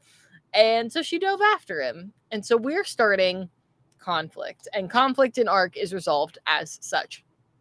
Every round, everyone gets a turn. Everybody on their or for their turn will let me know what they would like to do, and I will place them in initiative order based on their action. So it goes stand your ground, non-harmful actions, harmful actions, then spells and techniques, and then moving further than you would normally be able to in just a simple turn. So I will ask every single time. They will all choose what they would like to do. Iris, as an NPC, will also choose what she would like to do, but will not physically announce it. I won't tell them what she's doing, so they can't strategize against her next move. That's just not how the world works, or combat, or anything like that. So that is how we're going to start going into this. Iris just dove for Hector. You all can all see her going for the knife. Round one. Gus would like to step in Right. front of Victor, and as Iris is lunging towards him, just grab her arm and judo flip her into the ground. I'm going to say that counts as harmful action. So, what does everybody else want to do so I can put you in initiative order? I think- suppose I'm going to stand my ground because the thing I was going to do involves Augustus not being in front of me. Oh, No, I that's can totally take fine. back to. We're still No, we're still no. in initiative. Hold on, It's I'm completely double fine. checking. I imagine I'll doesn't have an specify. opportunity to do this again. It doesn't specify. So I think Neve would try to would try to like it would be a non-harmful action of like stop, don't do that. Hey there. Stop Cool. that. Cool. Doggone, you think- stop that right now. I think Junie is gonna do the same thing, except I'm gonna use booming voice Ooh. for +1 blood damage. Cool. Booming voice counts as a what? A spell? A Let me technique? check what it says on the book. It says it's a damage item, I believe. Damage item. It's in the list of items on page 54 in the book. Interesting. You may only have one instance of any particular guts damage or guts defense items. This is blood. So Huh. What do we call that? damage items provide bonuses to damage whenever you attack a creature. So- Okay, so that technically counts as an attack then, yes? Okay, so yeah, she's gonna attack with her booming voice.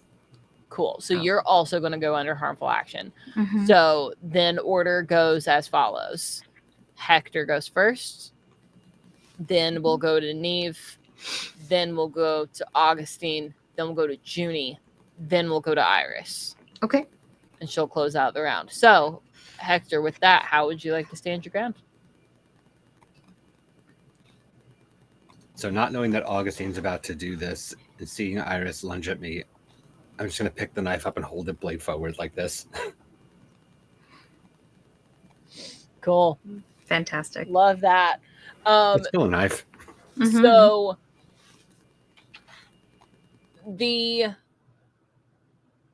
she will get a penalty sort of to her trying to attack you at this point because she's going to run into a knife. You may also gain a minor bond with Augustine because of the way that this is about to go down. Aw. Stand your ground lets you gain minor levels of bond with your allies Oh, Cute. when certain conditions are met. And because of the way that this is going to go down, you'll be able to get one with Gus. So Hector holds the blade out like this. Neve, we move to you. What would you like to say or do as your non-harmful action? No, wait, stop. You know, like the they the don't love you room. like I love you. Lisa, you're tearing me apart. Perfect. What's No, your she would like goal? to say, stop. You know, like to you know, try and encourage, like, because like I don't think Neve would want. She doesn't want anyone else dead or dying today. Hmm. And it sounds like that's like kind of a blasé way to say it, but like the way she's handled Parker's death and Penny's death and all of their deaths has been very much internal. A lot of it has been like, you know, she's stressed about her job, her life, her everything, and so that, like, you know, but she carries that stress all, unless it comes out in her yelling at people. It's mostly within. So she doesn't want anyone else dying. So she's going to basically attempt to stop Iris from either killing a friend of hers or, you know, getting killed herself. So, what would you like to roll? And like, this could be counted sort of as a distraction. It could be counted as like trying to talk your way out of having to do this fight. But whatever that is, what are you rolling?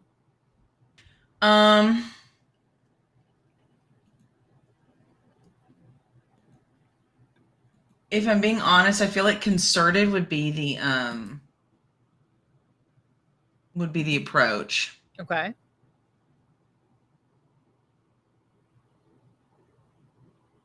And I feel like impose. It doesn't give me much, but I feel like impose would be that. So my target number would technically be 2. Okay. But give a shot. Might as well.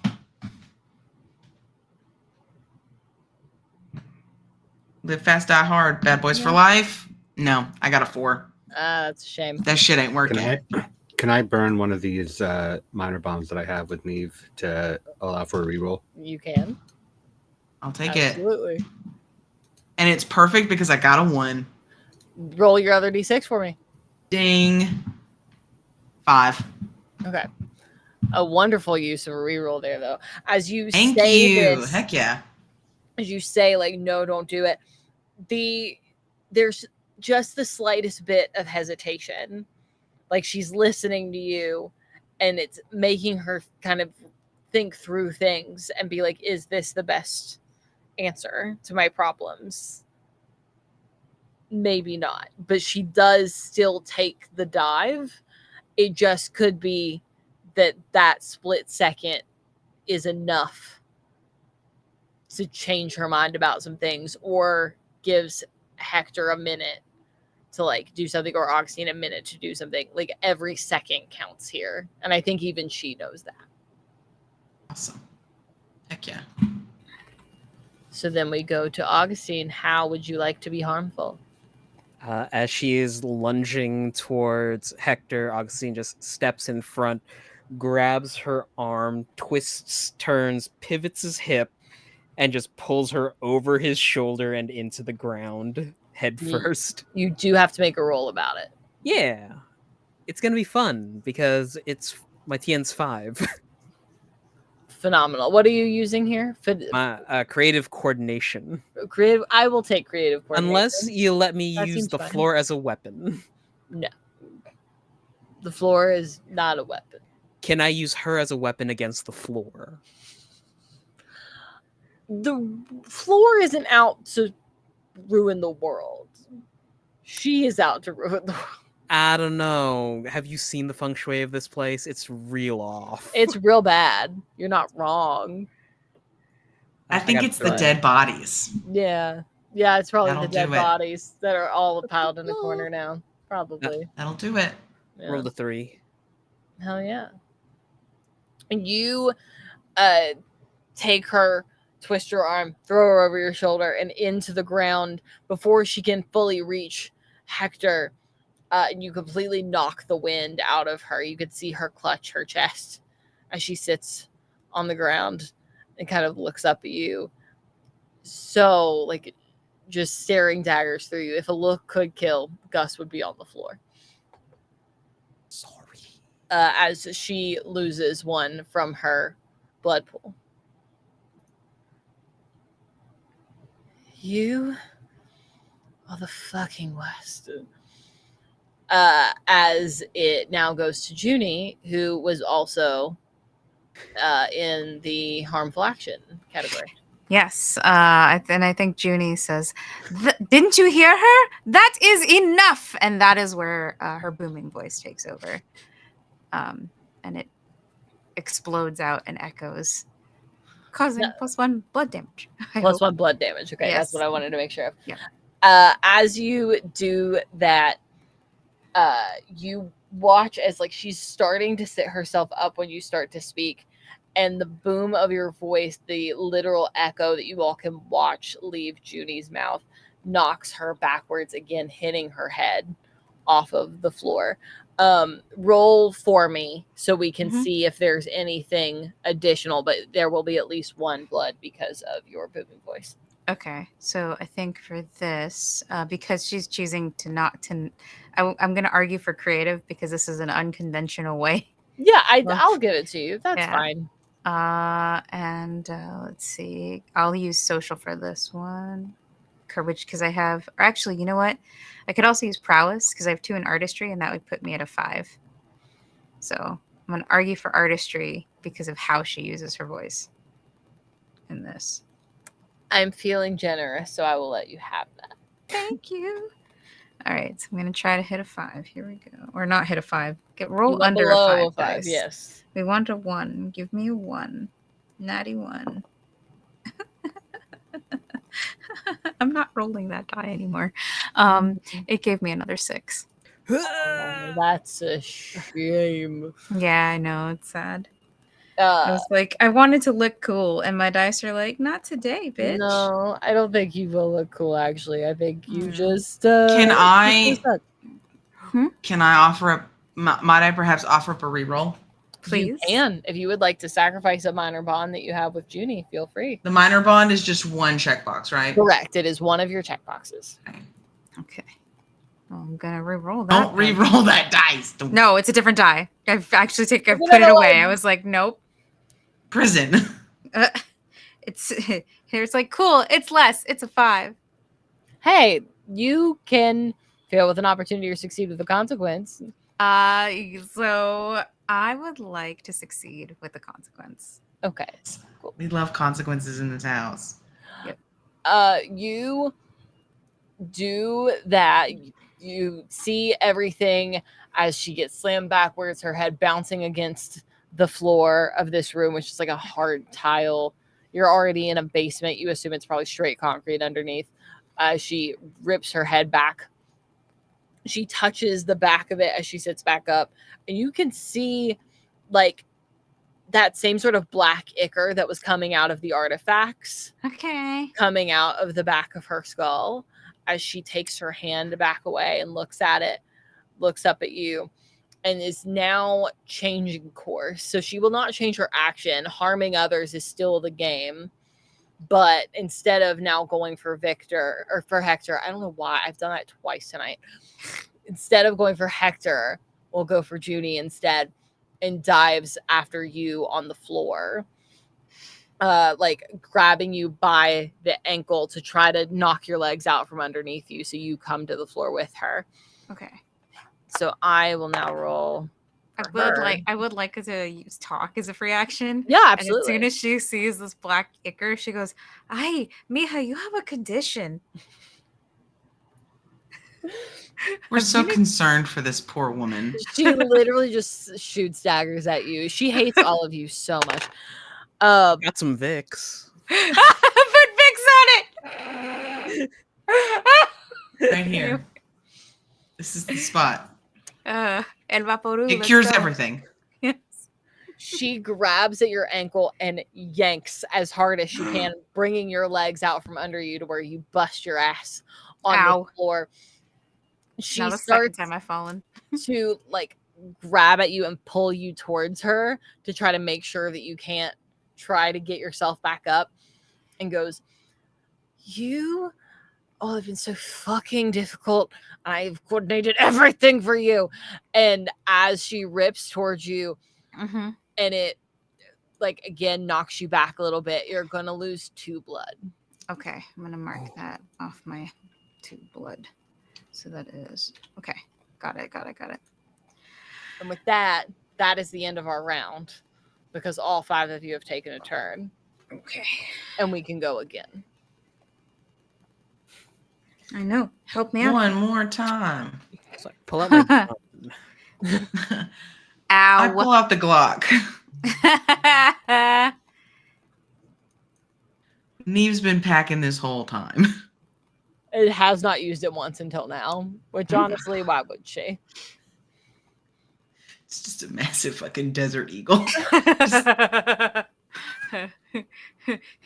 Say hello to my little friend. Or better yet, 44 Magnum. Not gun in the world. She pulls out her Clint Eastwood. Think I'm gonna go with another violent act. Love that for you.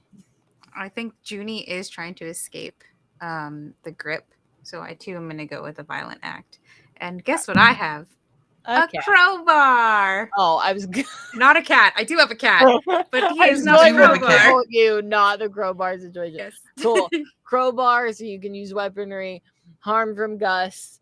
How are we feeling for Hector and Neve? I think I'm still gonna stand my ground in like holding the knife in front of me because I don't know if she's going for me or for anybody else. But it's one of those like it's, She is currently hauling me by the ankle. You can Ooh. see that I am being maimed. So, For now. just FYI. Could change by the end of the round. Who knows? Yeah, we don't know. Could I switch mine to a non-violent action? Yes, absolutely. Thank you.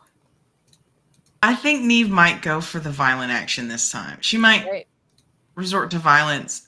She has a book, like a blank book. Mm-hmm. Cool. We love to see it. Totally fine. So All right. Then going back to the top of order, Hector, you're first again. again, I'm just like kind of positioning myself with the knife. Not quite sure what to do. In this situation, Hector's not really a fighting type of guy. Yeah, it's true. But also he thinks that if he keeps the knife in plain view, it might keep her focused on the thing that she actually wants. Mm-hmm. That's fair. We move to Gus. You have a non-violent action to take. You watch as Gus pulls out 3 kunai from the darkness of his jacket, and I would like to throw them to pin her clothing to the floor with creative Okay. weaponry. Yeah, I will happily let you have that. do you creative pull weapon up for this. your ninja headband to reveal your Sharingan too? No, actually, at the end of this, when I'm beaten, bloody, and bruised, I will flick Junie in the middle of the forehead before I die. Oh God. Beautiful. So make that roll for me. Let me know what your target number is. My target number is 5, and I rolled a 3. Cool. Yeah, absolutely. You throw these, and as she's crawling across the floor, like dragging Junie to her, you throw them, and one goes in like a pants leg, the other pants leg, her sleeve, like effectively pinning her to the ground with a few of these. You should see what I can do with an apple on your head.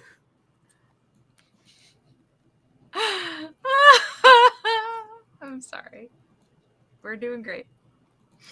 I love it. For violent actions, Junie, 4 violent actions. You- Holy shit! you Four of called them. it I'm about to first, make it so 5. You take your violent action first. I think Junie grabs the grabs pulls from like behind her back this crowbar that she has, and I think she's not trying to like knock this lady out. She just wants her to let go. So she is trying to slam that crowbar into the hand that is grabbing her leg. Like, let me go. Cool. Take a So- swing. New die. Who dis?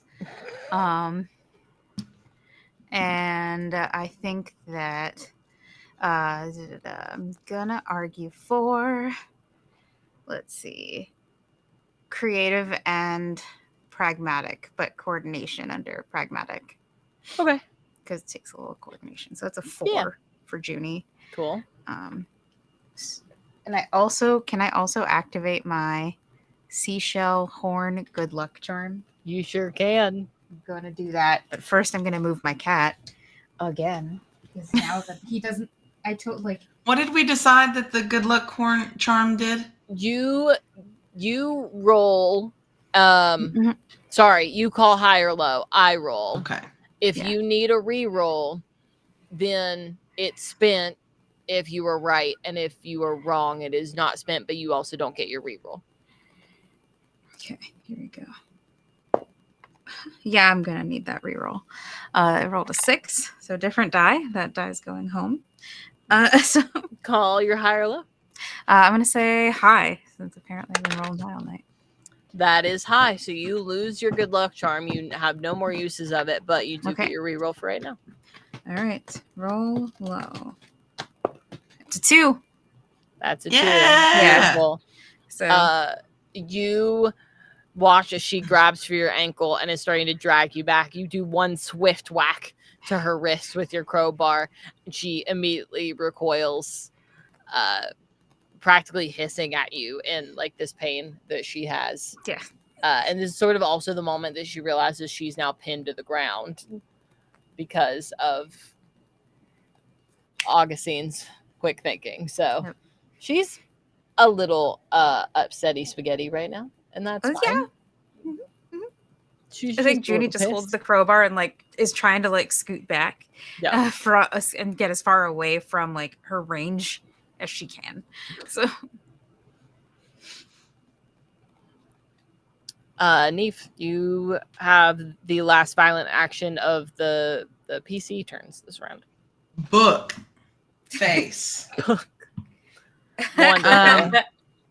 To give myself some form of chance, I'm going to use the careful approach in that Cool. she's, she's lining it up. So very carefully aiming while Junie is fighting for her life on this floor. Listen, Junie, you may get a book to the face, but that's a price I'm willing to pay. Target number is 2. Mhm. Bad boys for life. 2! Woo! Oh God! Don't let the consequence let me be me. getting Ever. hit in the face I with would a like book. to fail Mhm. with an opportunity. Oh snap! Great. So you throw this book at her completely with it. It just flies right by her face, lands somewhere pretty deep behind her. But with the opportunity, you can. I'm going to say she's distracted. Ooh, okay, perfect. That feels good that she's like whipped back to watch where this book has gone instead. So that way she's now distracted for next round. It'll make everybody's actions a little easier towards her. And Nice. there you go. For her, then harmful action, she will. Yeah, she's going to take one of the weapons that are now pinning her to the floor. Thanks, Gus. And she's going to rip it up out of the ground and try to throw it at Hector. So I'm going to roll for this one and see what happens. She does get she gets a disadvantage for her slight distraction. She gets another penalty because Hector did stand your ground. So it's actually a lot harder for her to hit. And she doesn't, as she also whiffs, like ripping this out of the floor, not even taking a minute to think about it, and just hurling it backwards at Hector. And it misses your head by a very narrow margin, but she does miss. And with that, we are at the top of round 3. Everybody figure out what you'd like to do. Just start stomping on her. Okay, that sounds like a harmful action to me. Personally. How's she looking? I mean, I'd like to roll a win, please. mostly annoyed and like rough. Like she's been hurt a couple times, but not. She's hanging there. Okay. I want to see what everyone else is doing first. I think because the book is such a vital part of like what we've been trying to avoid.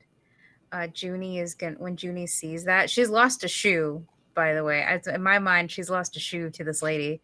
Because that's part of like when she hit her, like the shoe came out and it's like now she's got her foot in like it's a stocking. But she is going to try to retrieve the book before Iris can get up to do it herself. And she's still she's got the crowbar in one hand and she's making a mad one shoe dash for the book. So, yeah. Got it.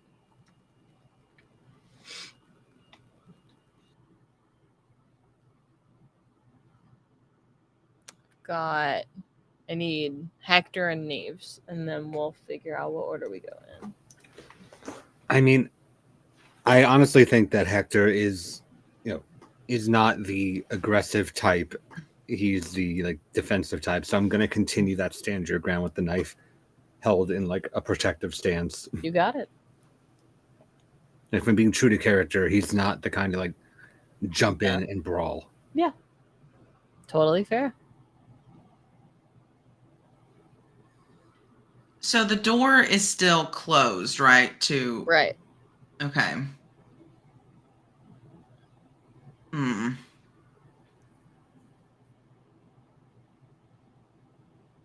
I have discovered another use for my crowbar, but we're not there yet. Serve Not up by the quite. Corvids. And so Iris is still wrestling with Junie, right? Right. Junie Neves- Junie actually got her to let go. Yeah, like she's let go, but she's like still down on the floor with Junie. Okay. Hasn't been able to get up yet because she's currently pinned to the ground. I don't know what the role would be, but I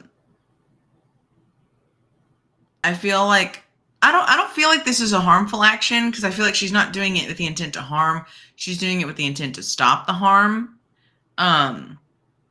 Of like going and like trying to pull Iris back, if that makes sense. Okay. Yeah, I'm going to say that counts as more of a grapple, which in the case of this game does explicitly fall under non-harmful action. So we will do that. So we start with Hector, where you're keeping that same stance of knife. You literally just narrowly escape being stabbed in the face. Wonderful. And as you continue to hold that, we then go to non-harmful actions, which is Neves.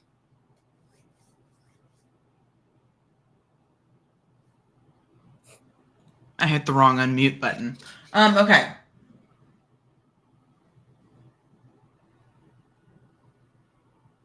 Gonna go with careful again.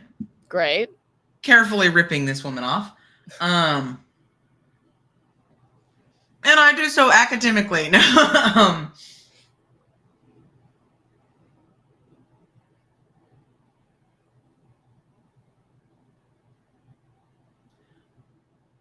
She's not very much in the realm of strength, but could I pull off a careful focus?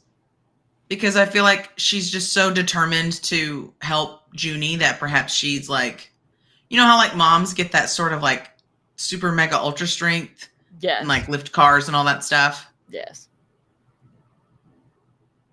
Could I perhaps persuade thee? What is your target number? The target number for that one would be 4. Okay, I'm gonna let you have it with the complication that it's actually a 3. Okay. I can hang with that. I'll be nice about it.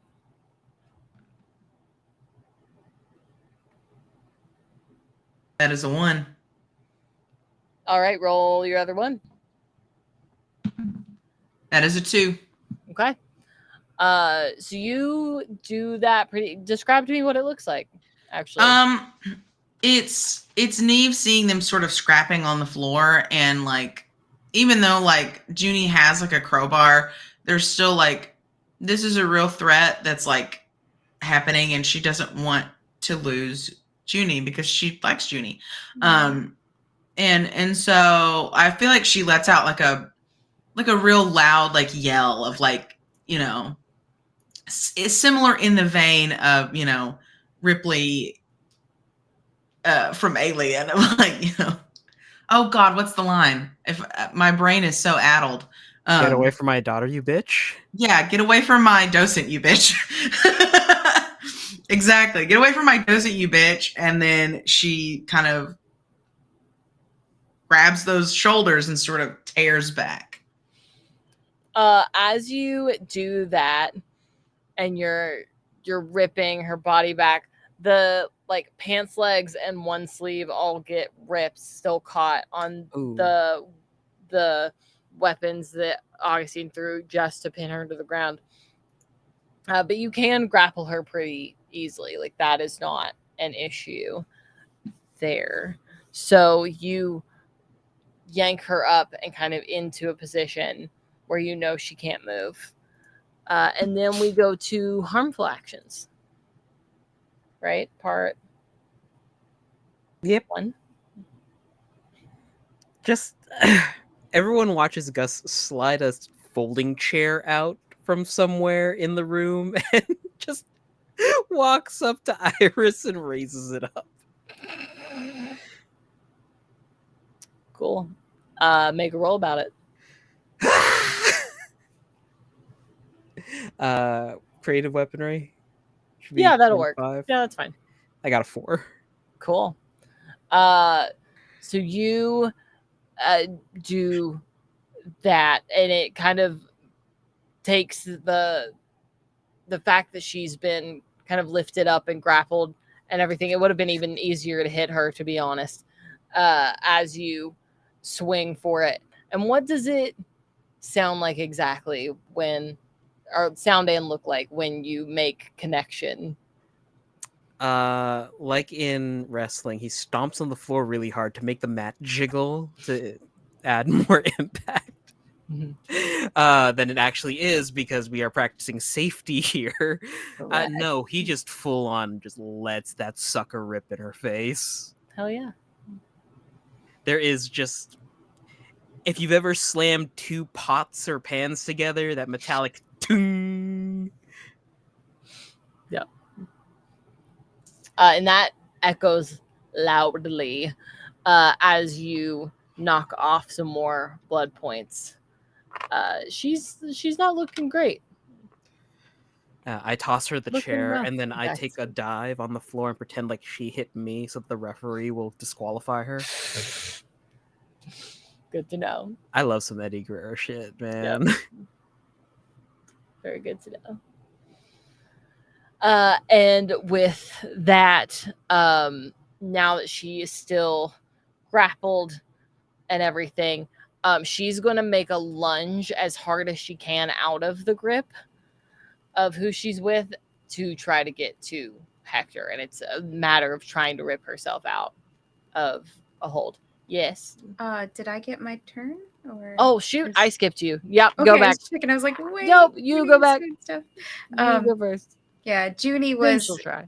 Yeah, Junie was trying to get away and get to the book from her position with. Yes. So cool. Yeah, just roll for it to see if you can get I'm there trying to see faster what than- I'm rolling. I think Junie is scrambling, so I'm gonna use I'm gonna choose concerted because she's focused on this, and coordination, which is I'm gonna have to hit it too.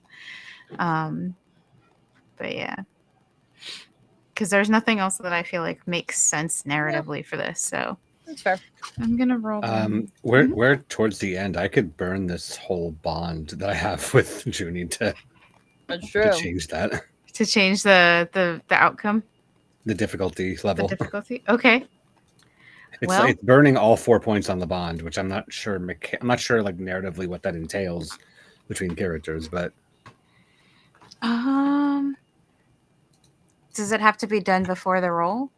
That part has to be. If I just break 1 for you to re-roll, then it doesn't.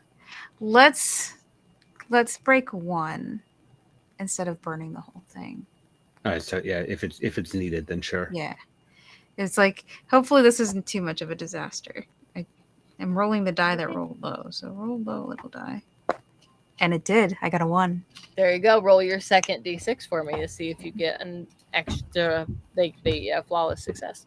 Nope, that was a full 6. Went from a 1 to a 6. And I was like, good thing that was the second roll. We can't win them all now, can Nope, no, we cannot. As you I'd like to spend a bond.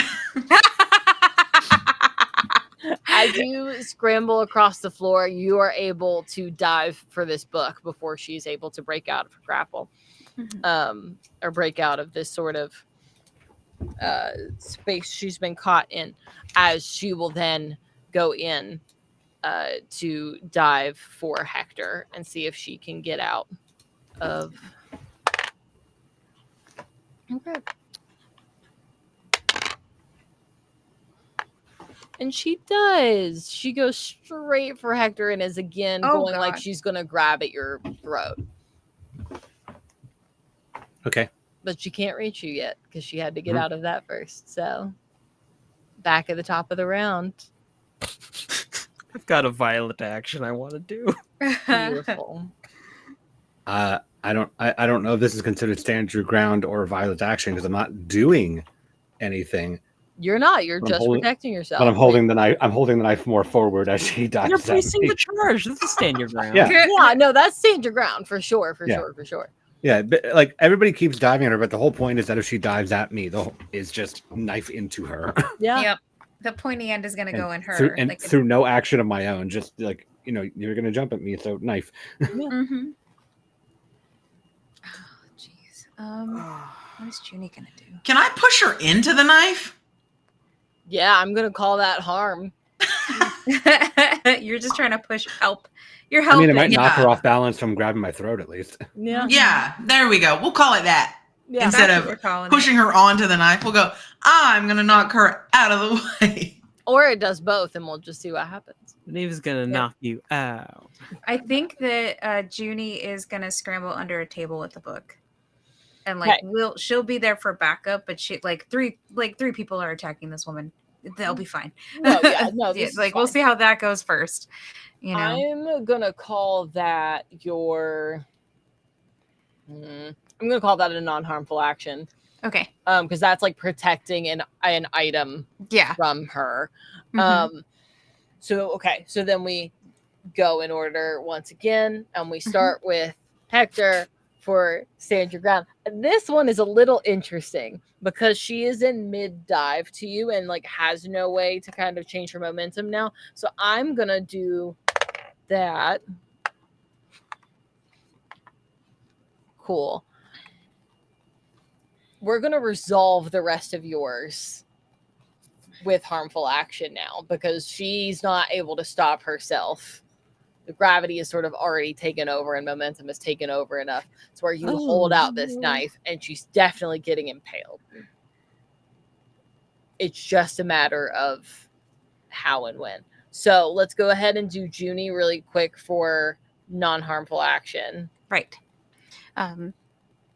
And I just want you to roll to see if you can get under the table fast enough before she Okay. realizes what's happening and where the book's gone. I'm gonna push for creative. Cool. And which is a 3, and I'm gonna push for the creative observe to give me a 5 because I have 2 in observe.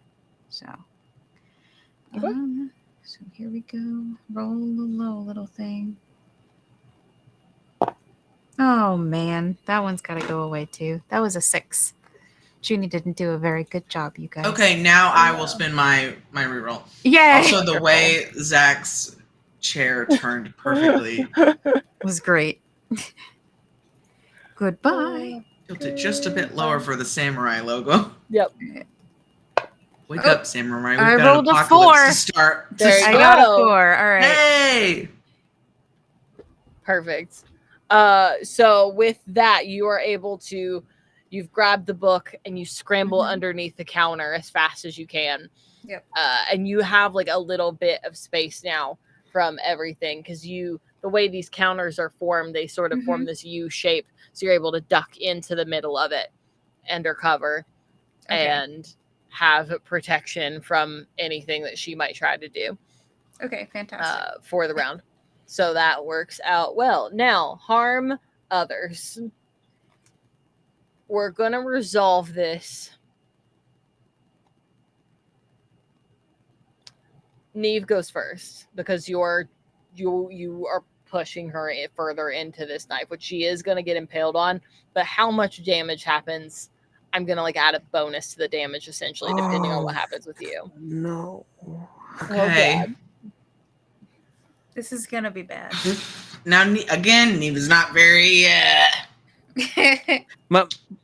Might I go first because my action probably would set up the push. Sure. Why not? Go for it, big dog. Ripped straight out of the Mummy DVD with Brendan Fraser when Benny's trying to run across the floor. You watch Augustine just rear back that steel folding chair and throw it at her. Yes. Yes. Cool. Roll for Let's it. go. Creative What weaponry at a happened? TN5. Good. Really? That's double ones. Yes. Let's go. Please describe to me what Let's it looks like as you throw this chair at her.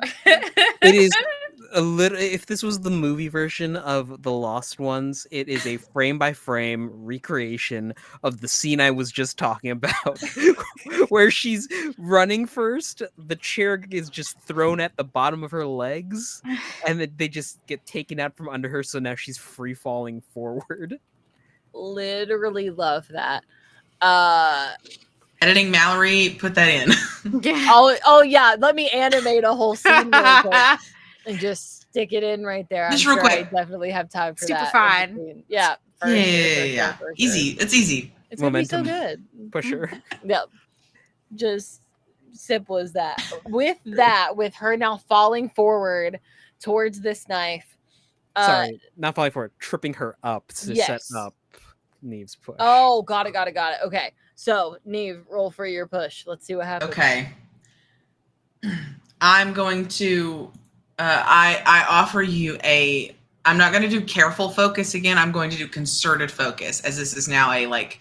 I feel like a willpower of like, I have to stop this bitch. Right. So that will bring my target number down to a 3. Okay. I'm gonna let you keep that 3. That's fine. You can roll for 3. Thank you. You're welcome. I'm so nice. I try my best. I have 4. Okay, well, I'm gonna burn. There you go. Okay, good. I was like, ugh. I'm burning Junie a from fire underneath reroll the right table. now. We are burning it. It is on fire. Go. Just 2. 2 middle fingers from behind a table. There you go. 2. Exactly. Just from under Yeah. the table, like just You got this. yeah. You push, and as she fumbles forward, how tall are you, Hector?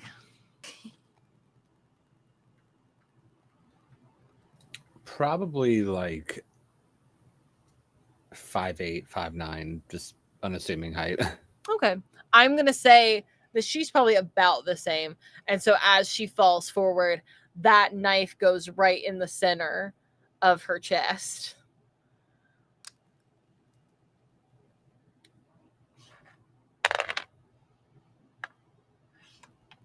All right. She is bleeding out profusely. And as she just kind of clutches where you've stabbed, now holding this other knife here, she looks you in the eye and goes, "If I'm going to go anywhere, you're fucking going with me."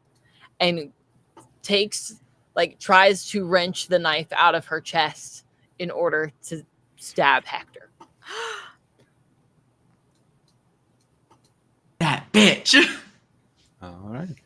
And that will be her harmful action, which now I get to roll for because everybody else is gone now, correct? Mm-hmm. Cool. Yes. Oh God. Oh no.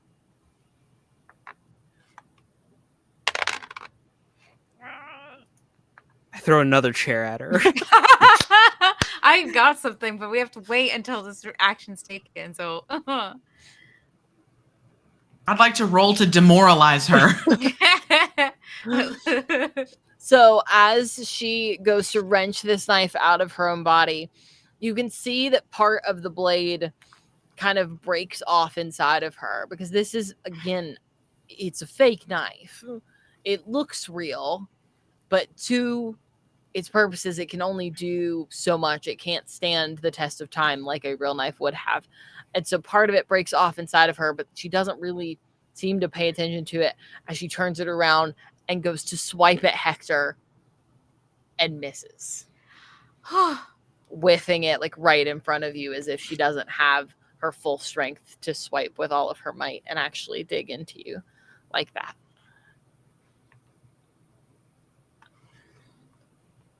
And with that, I'm going to say that she falls to the ground, losing her balance as she's trying so hard to get you to go with her that she can't end it like this.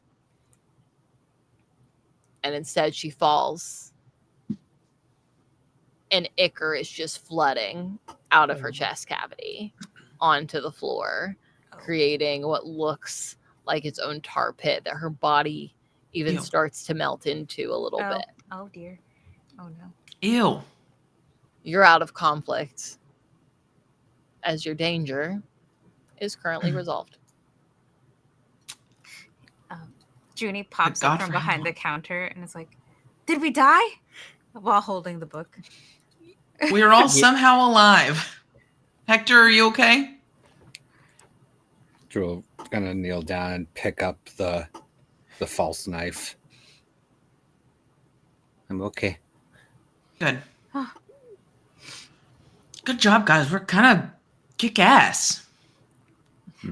Junie walks out, hobbles out from behind the counter, like, you know how like when you've lost a shoe, so you're like doing that weird little like hobble walk thing. That's what she's doing right now. Hand you back your shoe. Oh, thank you, a real Prince Charming. And she drops the shoe on the ground and puts it back on. Anything changed in the book? I don't know. And she opens up the book to look inside. Has anything changed in the book, GM? Almighty GM? Roll for it. Love that for me. Now, instead of the 4 bodies on the back page, there's a billion. some heavy metal piece plays in the background. Let's see.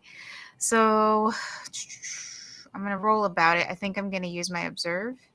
Cool. And I think I'm gonna go ahead and use what makes the most sense here? Creative, careful, or concerted? What's your... My strongest is creative, so that's the one I'd argue for. Mhm. So it would be Okay. -4, or no, 5, because it's 3 and 2. I would be willing to... Okay. If I were to burn... If you did that and I were to burn this 4-point bond that I have with you, Mhm. finale episode. Yeah. Would that make it 6? Right. Correct. Okay. And the only thing that you would be rolling for at that point is, do you get a 1? Right. You would Okay. succeed no matter what. Okay. Vixie, do you want me to do this? I think that it's worth it for this roll. Okay. Just Then to I see. shall... Man, that makes me kind of sad to see it all go away. Yeah. Well, we can rebuild it. We'll Just rebuild it. This is we'll actually re- bringing us... We're trauma bonding again. Yeah, we're trauma bonding again. We're just... this is a side of ourselves that we've never seen. All right, I'm about to There you roll. go. It's going to bring it up to a 6. Come on, baby, roll low. I'm glad you voted up to a 6 because it rolled exactly a 6 again. Whew. So- Okay. Pew. There you go.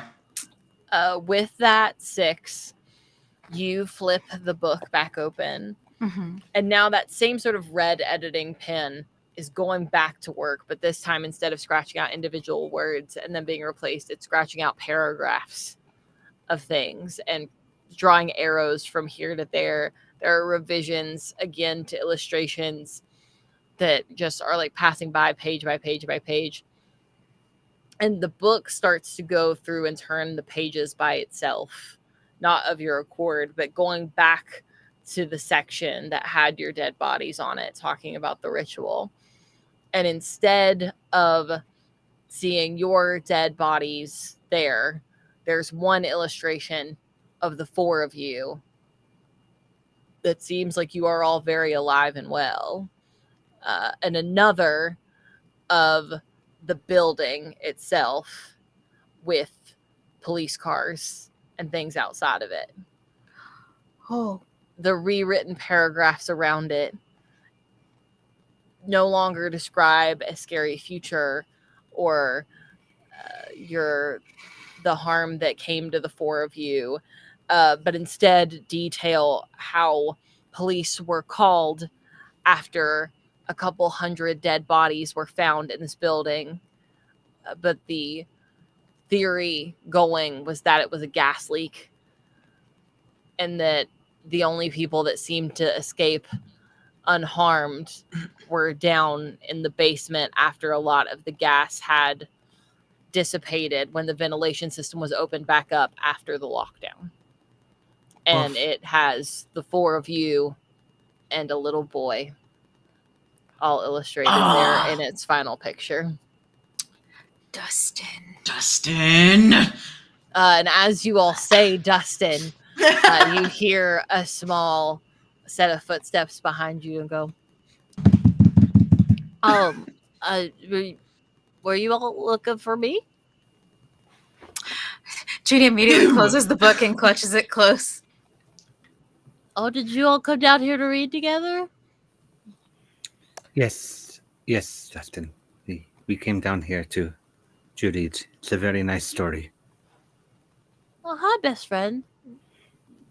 And he comes over and will try to hug you in the way that a small child can only reach so high.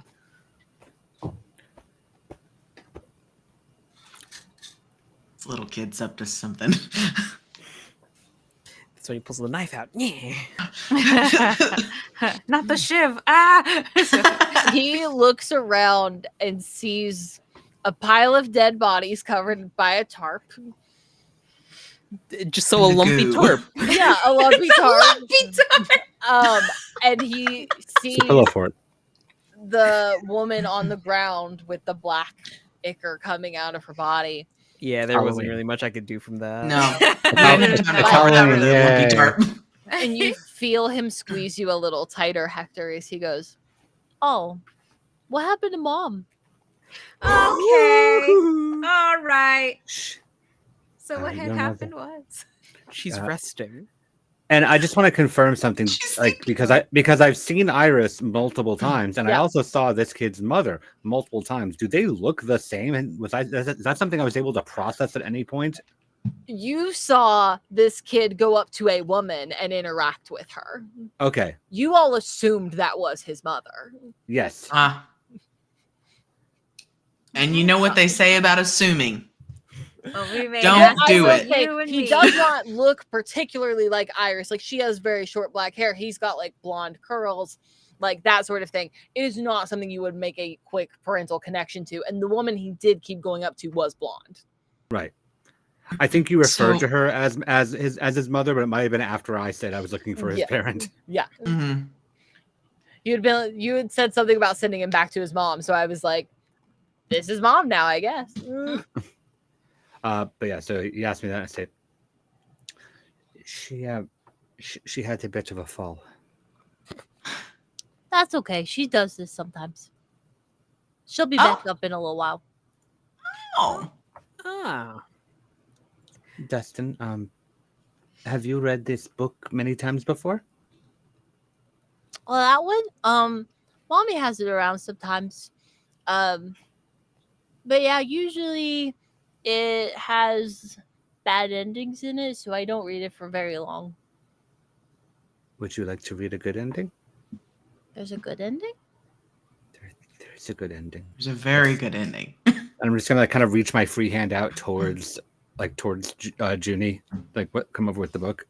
Junie gives it to Hector, because Hector has, especially after the knife thing, has given her reason to not, to trust him, not to suspect that he's going to do anything, crazy with the book.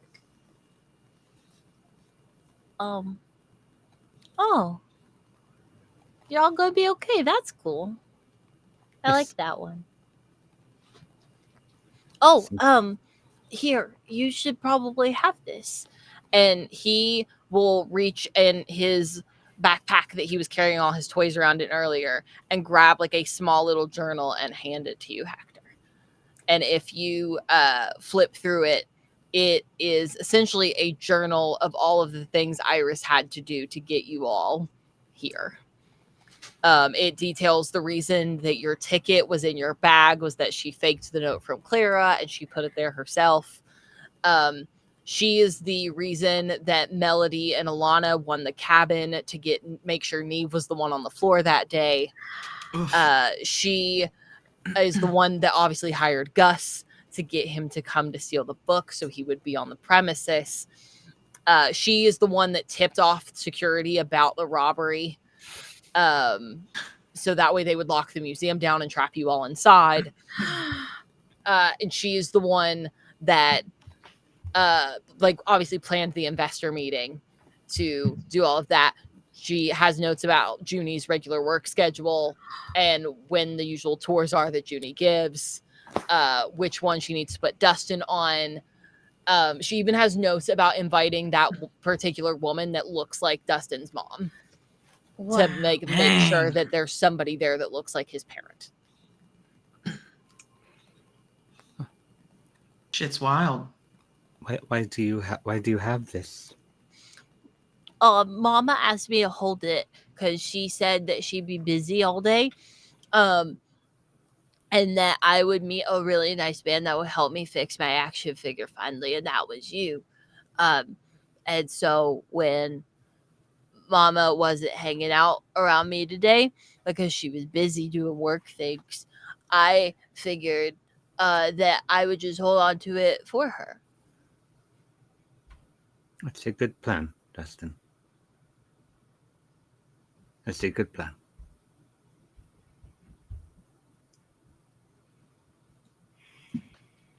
Hey kid, how long does it normally take for your mom to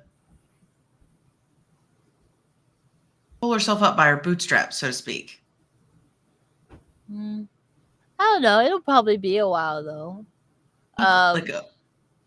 Like perhaps a full, healthy, and lengthy human lifespan? Maybe say when I'm about 87 and probably on my way out. It'll probably be like 20 years or so. Something take like it. that. I will take it. Dustin? Mhm. You said that she has done this before? Yeah, a couple of times. And so that was taken many years for her to come back? Yeah, usually. And then when she comes back, Grandpa helps her plan another disaster that like stops the world or something. And then they start again. Well, I eyeball this potentially immortal child. Yeah. Are you going to go stay with your grandfather then for a while? Probably. That's what usually happens. But he's supposed to be here in a few days anyway, so he'll probably just come early and come pick me up. Very good. I'm gonna take the journal. I'm gonna scribble something in like the back of the journal and close it and say, I think he should probably have that. I'm supposed to give this to Grandpa? Yes, I mean it seems like a family piece. Yes. That's fair, I guess. Yeah, I'll give it to Grandpa, and he sticks it back in his backpack. And just above the table in the back of the book, in in what was probably the ichor that was like on his hand from Iris, he had scrawled the words "Don't try it again." Don't try it. He will zip up his little backpack, put it back on his back, and give you another hug before he goes. So what are you gonna do now, though? All of us, or I mean, yeah, all of you. I'm mostly concerned about my best friend, but I like, Oh, yeah. right. Where do you all do now? Everybody upstairs is gone. Suppose I will continue life as I have been. Can I come visit? Would your grandfather be okay with that? Probably. He doesn't do the same stuff Mom does. Like he helps a lot, but he's not in charge of stuff like that. He just sort of is there. I will most likely. It would be difficult to come find me, but I will most likely be returning here from time to time. So, yes. Okay. Hey, Dustin. Yes, Gus. I'll ruffle his hair. Just quick question about your mom. Does she use the same body? No, she looks different sometimes. Okay.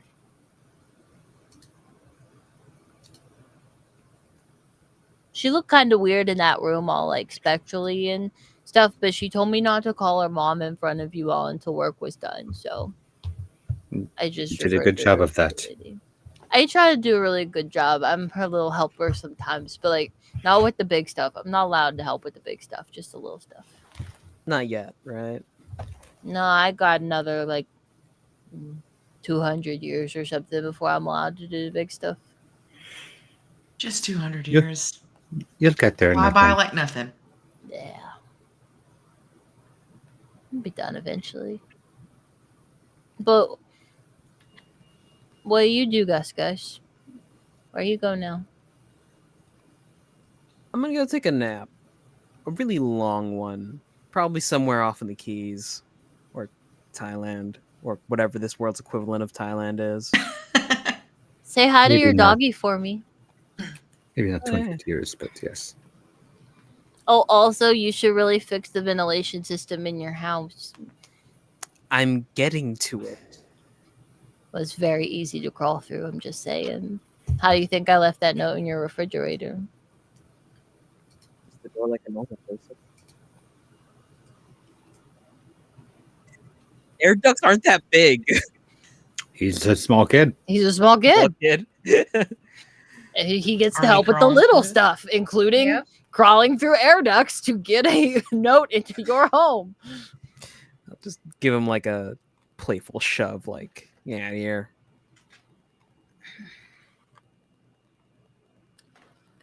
Can we get you anything before you leave? Something to eat, perhaps, or I don't know. I mean, Well, I've got here. candy up in my office that I was gonna offer the. How old are you? Like 300 or something? I don't know. 342. Oh, sorry. 342. I was gonna get the little 342-year-old tyke some Reese's if you wanted them. Ooh, I like Reese's. Me Hector, too, you like kid, me too. Reese's? I do, yes. Can Hector Come on. come too when we can have best friend candy before we gotta go? We will all you guys just want to go pig out on candy in my office? That sounds like a wonderful idea, actually. Sure. Candy. All right. And Dustin leads the way, walking through the ichor and like leaving footprints down the hall. Very undisturbed by everything around him. At least he's not traumatized. Yeah, No, you know. seems very the We opposite are. of traumatized. Yeah. Is that I'll just turn back towards Junie and just hand her back the Lost Ones book. Just go, put that somewhere that isn't accessible. She takes it and then looks to oh my gosh. And then looks to Neve and says, should this go in the safe? Or what should we do with it? I would say bonfire, but you know, Do you think we should burn it? no, because if this woman does this stuff again, I can We're going- only assume that this book will be helpful once more. Judging from what the dead lady had said, I'm guessing my clientele kind of wants it for that purpose. She said that didn't the paperwork say that she was the one who arranged it? Yeah, and I think there was another. I think she said that you had a different thing to steal on a different day for a different thing, and that's why you futz with everything. Yes. She did say that, huh? She did say that. Well, we could use it for a bonfire. See, we're on the same wavelength with the bonfires. The only thing that I have, if she's going to do something again, we may need this book. But I also was thinking, what if we took over the letters and things, did that ourselves, but this time ensured that we had the help we need to solve this quickly, and hopefully permanently. You mean like we rewrite? Well, not necessarily rewrite, but send it with a rewritten ending. The book seems to write itself. But I'm talking about the proposals. We write those out. If the dates are screwy here, then maybe the email we send will travel through time as well. Yeah, right. Complete the loop. And our future selves will at least have allies. Or past selves, I suppose. In this case. Huh.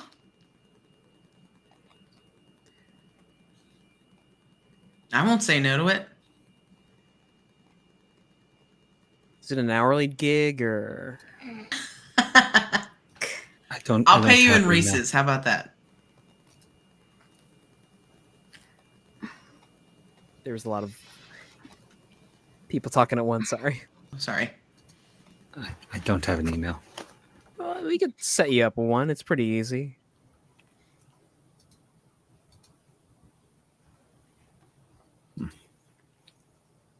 Hector, you want a job? We're a Doing little what? low on staff right now. I It's don't true. have any experience with. That's okay. Okay. Okay. Sick. You're hired.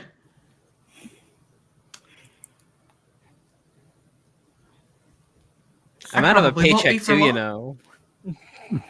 Do you want a job at the museum that you tried to rob? I've worked at worse places. You also definitely need a new head of security. We do. Actually, yeah, I feel like that would be a good Gus. I feel like you would be a good head of security because No. you would know what to look for. Sorry, only the kid gets to call me Gus Gus. Oh, sorry. That makes sense. And she'll lean forward. Dustin, can you ask him and use the name Gus and let him know that he would be a really good head of I security? think he plotted off a while ago. Oh, geez. He like like left us in the dust. He's standing at the end of the hallway just staring at you all, being like, there's Reese cups to go eat, and you all are talking about jobs. Adulting. What the heck? Rose. Sanity. At 342 years old, this child has his priorities straight, and that's Yes. Reese cups. Why Yeah, don't we fair go enough. have some Reese cups then? I agree. And a long weekend. How about that? Yes. You guys want to have a long Great. weekend? Yes. And you all do. Obviously, the museum is very much shut down for a little bit. As you all go up to the office, the police, I assume at some point, are called either by one of you or by somebody on the outside going, hi, something's wrong with the museum. Because Right. the entire thing was put into lockdown. And then once everybody died, there was no one to unlock the museum. So they do come in, do an override of the lockdown system, and find you four along with the small child eating Reese cups. Neve's smoking that cigarette too, by the and way. Neve smoking a cigarette indoors beside a child. After She what got a we window went in the cracked. office. That's what actually saved our lives, though. It's the smoke from the cigar. The smoke from the cigar. Just Over the coming days, the police do the investigation, and just as the book says, the news report that is released to any outlet that can report on everything, says that it is a suspected gas leak. But that once the lockdown was lifted by police, the ventilation system opened itself up immediately, vacating most of the gas that would have been left behind. And so it is inconclusive as to the type of gas that it could have been, but that they suspect that's the only way that so many people could have died in such a short time frame. They're a little confused as to how the 5 of you made it out, but you chalk it up to just being in the right part of the museum at the right time. And they tend to believe you because what else are they going to do? It's not like they can think you all masterminded any of this. It's pretty clear to them right off the bat that whatever gas leak this was accidental. As any sign of any more of those bowls had somehow disappeared on the way back to the office, perhaps due to a small boy who didn't want his new friends to be arrested or anything like that. But all of those bowls clearly taken care of. And after a couple of weeks that it takes to clear out all of the bodies and document everything and clearing out the entire museum, because you can't just let people walk back into a museum after it's been filled with dead bodies. So they have to clean the entire thing, redo the whole security system, hire a lot of staff, considering most of them died. In like 2.5, 3 weeks, everything is back up and running, and you all are back again, ready to do a grand opening of the museum as a whole and of the Writing the Future exhibit. And as our camera sort of pans out on you all back in this place, 2 of you returning, and 2 of you there returning, but with a new purpose of being in the building. We watch as a small boy sits with an older gentleman, graying hair, graying beard, his little backpack beside of him, playing with an action figure that not too long ago was fixed with chewing gum. And his grandfather looks at him and goes, "You know, Dustin, maybe that's something that we have to look for. The good people, the right people, because sometimes things aren't about starting over from scratch. Sometimes things are about just starting over when you realize that things are a little fucked up." Dustin goes, "Yeah, I think so. I like helping people, you know? You think I could do that someday instead of what Mama does?" And the grandpa looks down at his only grandson and goes, "Yeah, we'll talk about it once you hit 500. And Dustin goes, "Oh, not again." And we'll just leave it there, I guess. Back to our 4 being happy in their museum and being the only 4 that survived a giant almost apocalypse. And this is where 8 people died. I can't wait to see what the Docent Tours look like now. I'm sure it's great. Try to imagine a large pile of corpses. Well, and on the bright side, you do have one other surviving staff member, and it's Alana, because she was away at the cabin. Yay! didn't die. Alana. She comes back to a whole restructuring. Survivor's She just goes Guild. like- Yay. Yeah. Hold on And a then, second. what was the name of my other big boss? Oh, Kyle. Yeah, super Kyle. bad. Yeah. She's like, yeah, and I saw Kyle going through your email and closing all of your tabs. She's like, "Oh, God damn it, Kyle. I have those saved for a reason. They're in a very particular order. It's like the Dewey Decimal System, but for my computer, and it has That's to what be I told on all him. 98 tabs." I told him that he just was just furiously clicking that X. Yeah. And that's where we ended, on Neve throwing a dead Kyle straight underneath the bus. Dead. So dead. And with that, it's time to go back around. Remember that even though this story may be over, 1, I'll be back. here again very soon. But two, these beautiful people can be seen in a lot of places all over the internet doing really cool shit. So please go support them in literally everything that they do. And we're gonna go backwards. So we start with Vixie this time. Please tell the people where they Yes. can find you for all of their Vixie Bell needs. All I was gonna say was that poor Junie, Junie giving these docent tours now is gonna be great. She's a lot tougher. But yeah. Anyway, my name is Vixie Bell, and I've been your friendly neighborhood player here at the Rediscovery RPG table. Thank you for having me. It's been so wonderful, even with my cats creating chaos in the background as we record this. For everything that I'm doing, you can follow me on socials over at VixieBell, .VixieBell or at VixieBell Cosplay. And you can also find me over at the Pocket Dragon Pub, where I run, play, and produce games. You can follow everything that we're doing at Pocket Dragon Pub. That's me, and I'm going to go ahead and popcorn it over to Zach, one of my favorite music makers. Hi, I'm Zach Rivaldo.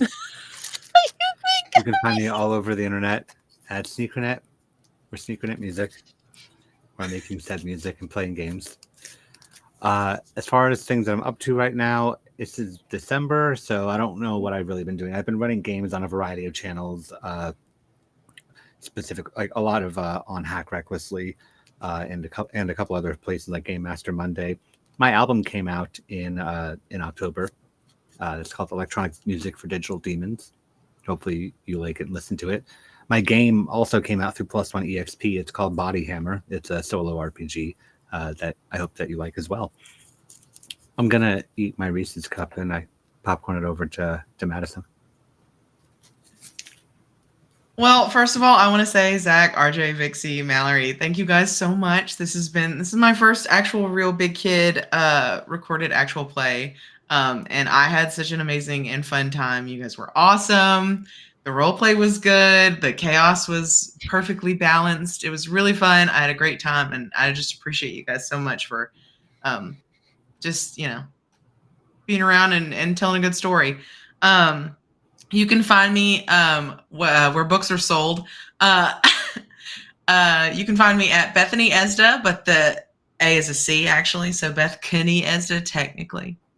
Or on Twitch, you can find me at I'm a Jedi Babe. That's 2 M's, IMMAJEDIBABE. I mostly stream Mass Effect and Fallout because I am very neurodivergent and can only play 2 games at a time. But as for what I'll be up to in December, I guess I'll have just gotten back from a LARP, sort of, a month later. And I'll probably be furiously writing more campaigns to run for my friends to torment them also. So It's a fun pastime. yeah, I love it. It's really good. I love tormenting my friends. Same. It's always a good time. Yeah. All right. RJ, take it away. Where am I taking it? Away. Out of here. Goodbye. Hey everybody, my name is RJ. You can catch me at RJustice282 and all my socials where I normally retweet stuff and talk about nerdy things that are going on in my life. But I'm in a lot of games with Mallory and Zach, so come check us out. We normally do the retweets and shares on the places that we frequent. But yeah, that's me. And then there's me. Hi, I'm Mallory. I have been everyone and everything else. I really hope you enjoyed the show. I had a lot of fun. It was a big challenge to DM a game like this. I've never run a system like this before, but it was very fun for me to do. Yeah, please go check out all of their stuff. This is December, so I don't know everything that's going to be happening, but I can guarantee one thing, actually, that I said at the top of the show, this is probably the last show that this channel will see for the year. That's a lie, actually. And I've realized that that's a lie because we do have a game scheduled for after this game comes out. And Zach is in it because we're playing Clue. Now, do I have an official name for this game yet? No. In fact, I don't have an official name for the system because I'm writing it. But I do know who's going to be at the table, and it is Zach. It is LB. From Hack Recklessly. It is Abby, as in Enough of Abby, and then Danny, as in CG Danny B. They're all wonderful humans that I'm very lucky to have in my life. And I was like, hi, I really love Clue. It's one of my favorite things in the whole wide world. If I wrote a game, would you come play it? And they all said yes. So we're going to play a brand new system, and it's very inspired by Clue. And that is December 22nd. It is a Monday. So it should be the week after this comes out. And that will probably be the last game that my channel actually sees for the year, but it's live. So I'll tell you then if it's actually the last one. We're recording this in October. So by the time you see this, I'll probably have way better plans than I do right now for what's happening in my life. But again, thank you so much for watching. Thanks to you for having the utmost faith in me to tell a story in 3 episodes in a system like this. It was very hard, but I hope you all had fun, because my number one thing is just that you all enjoy it. And past that, I can only hope for the best. So with that, thank you all so much for watching out in the audience. And remember, please take care of yourselves, love each other, and have a very magical night. See y'all later. Bye.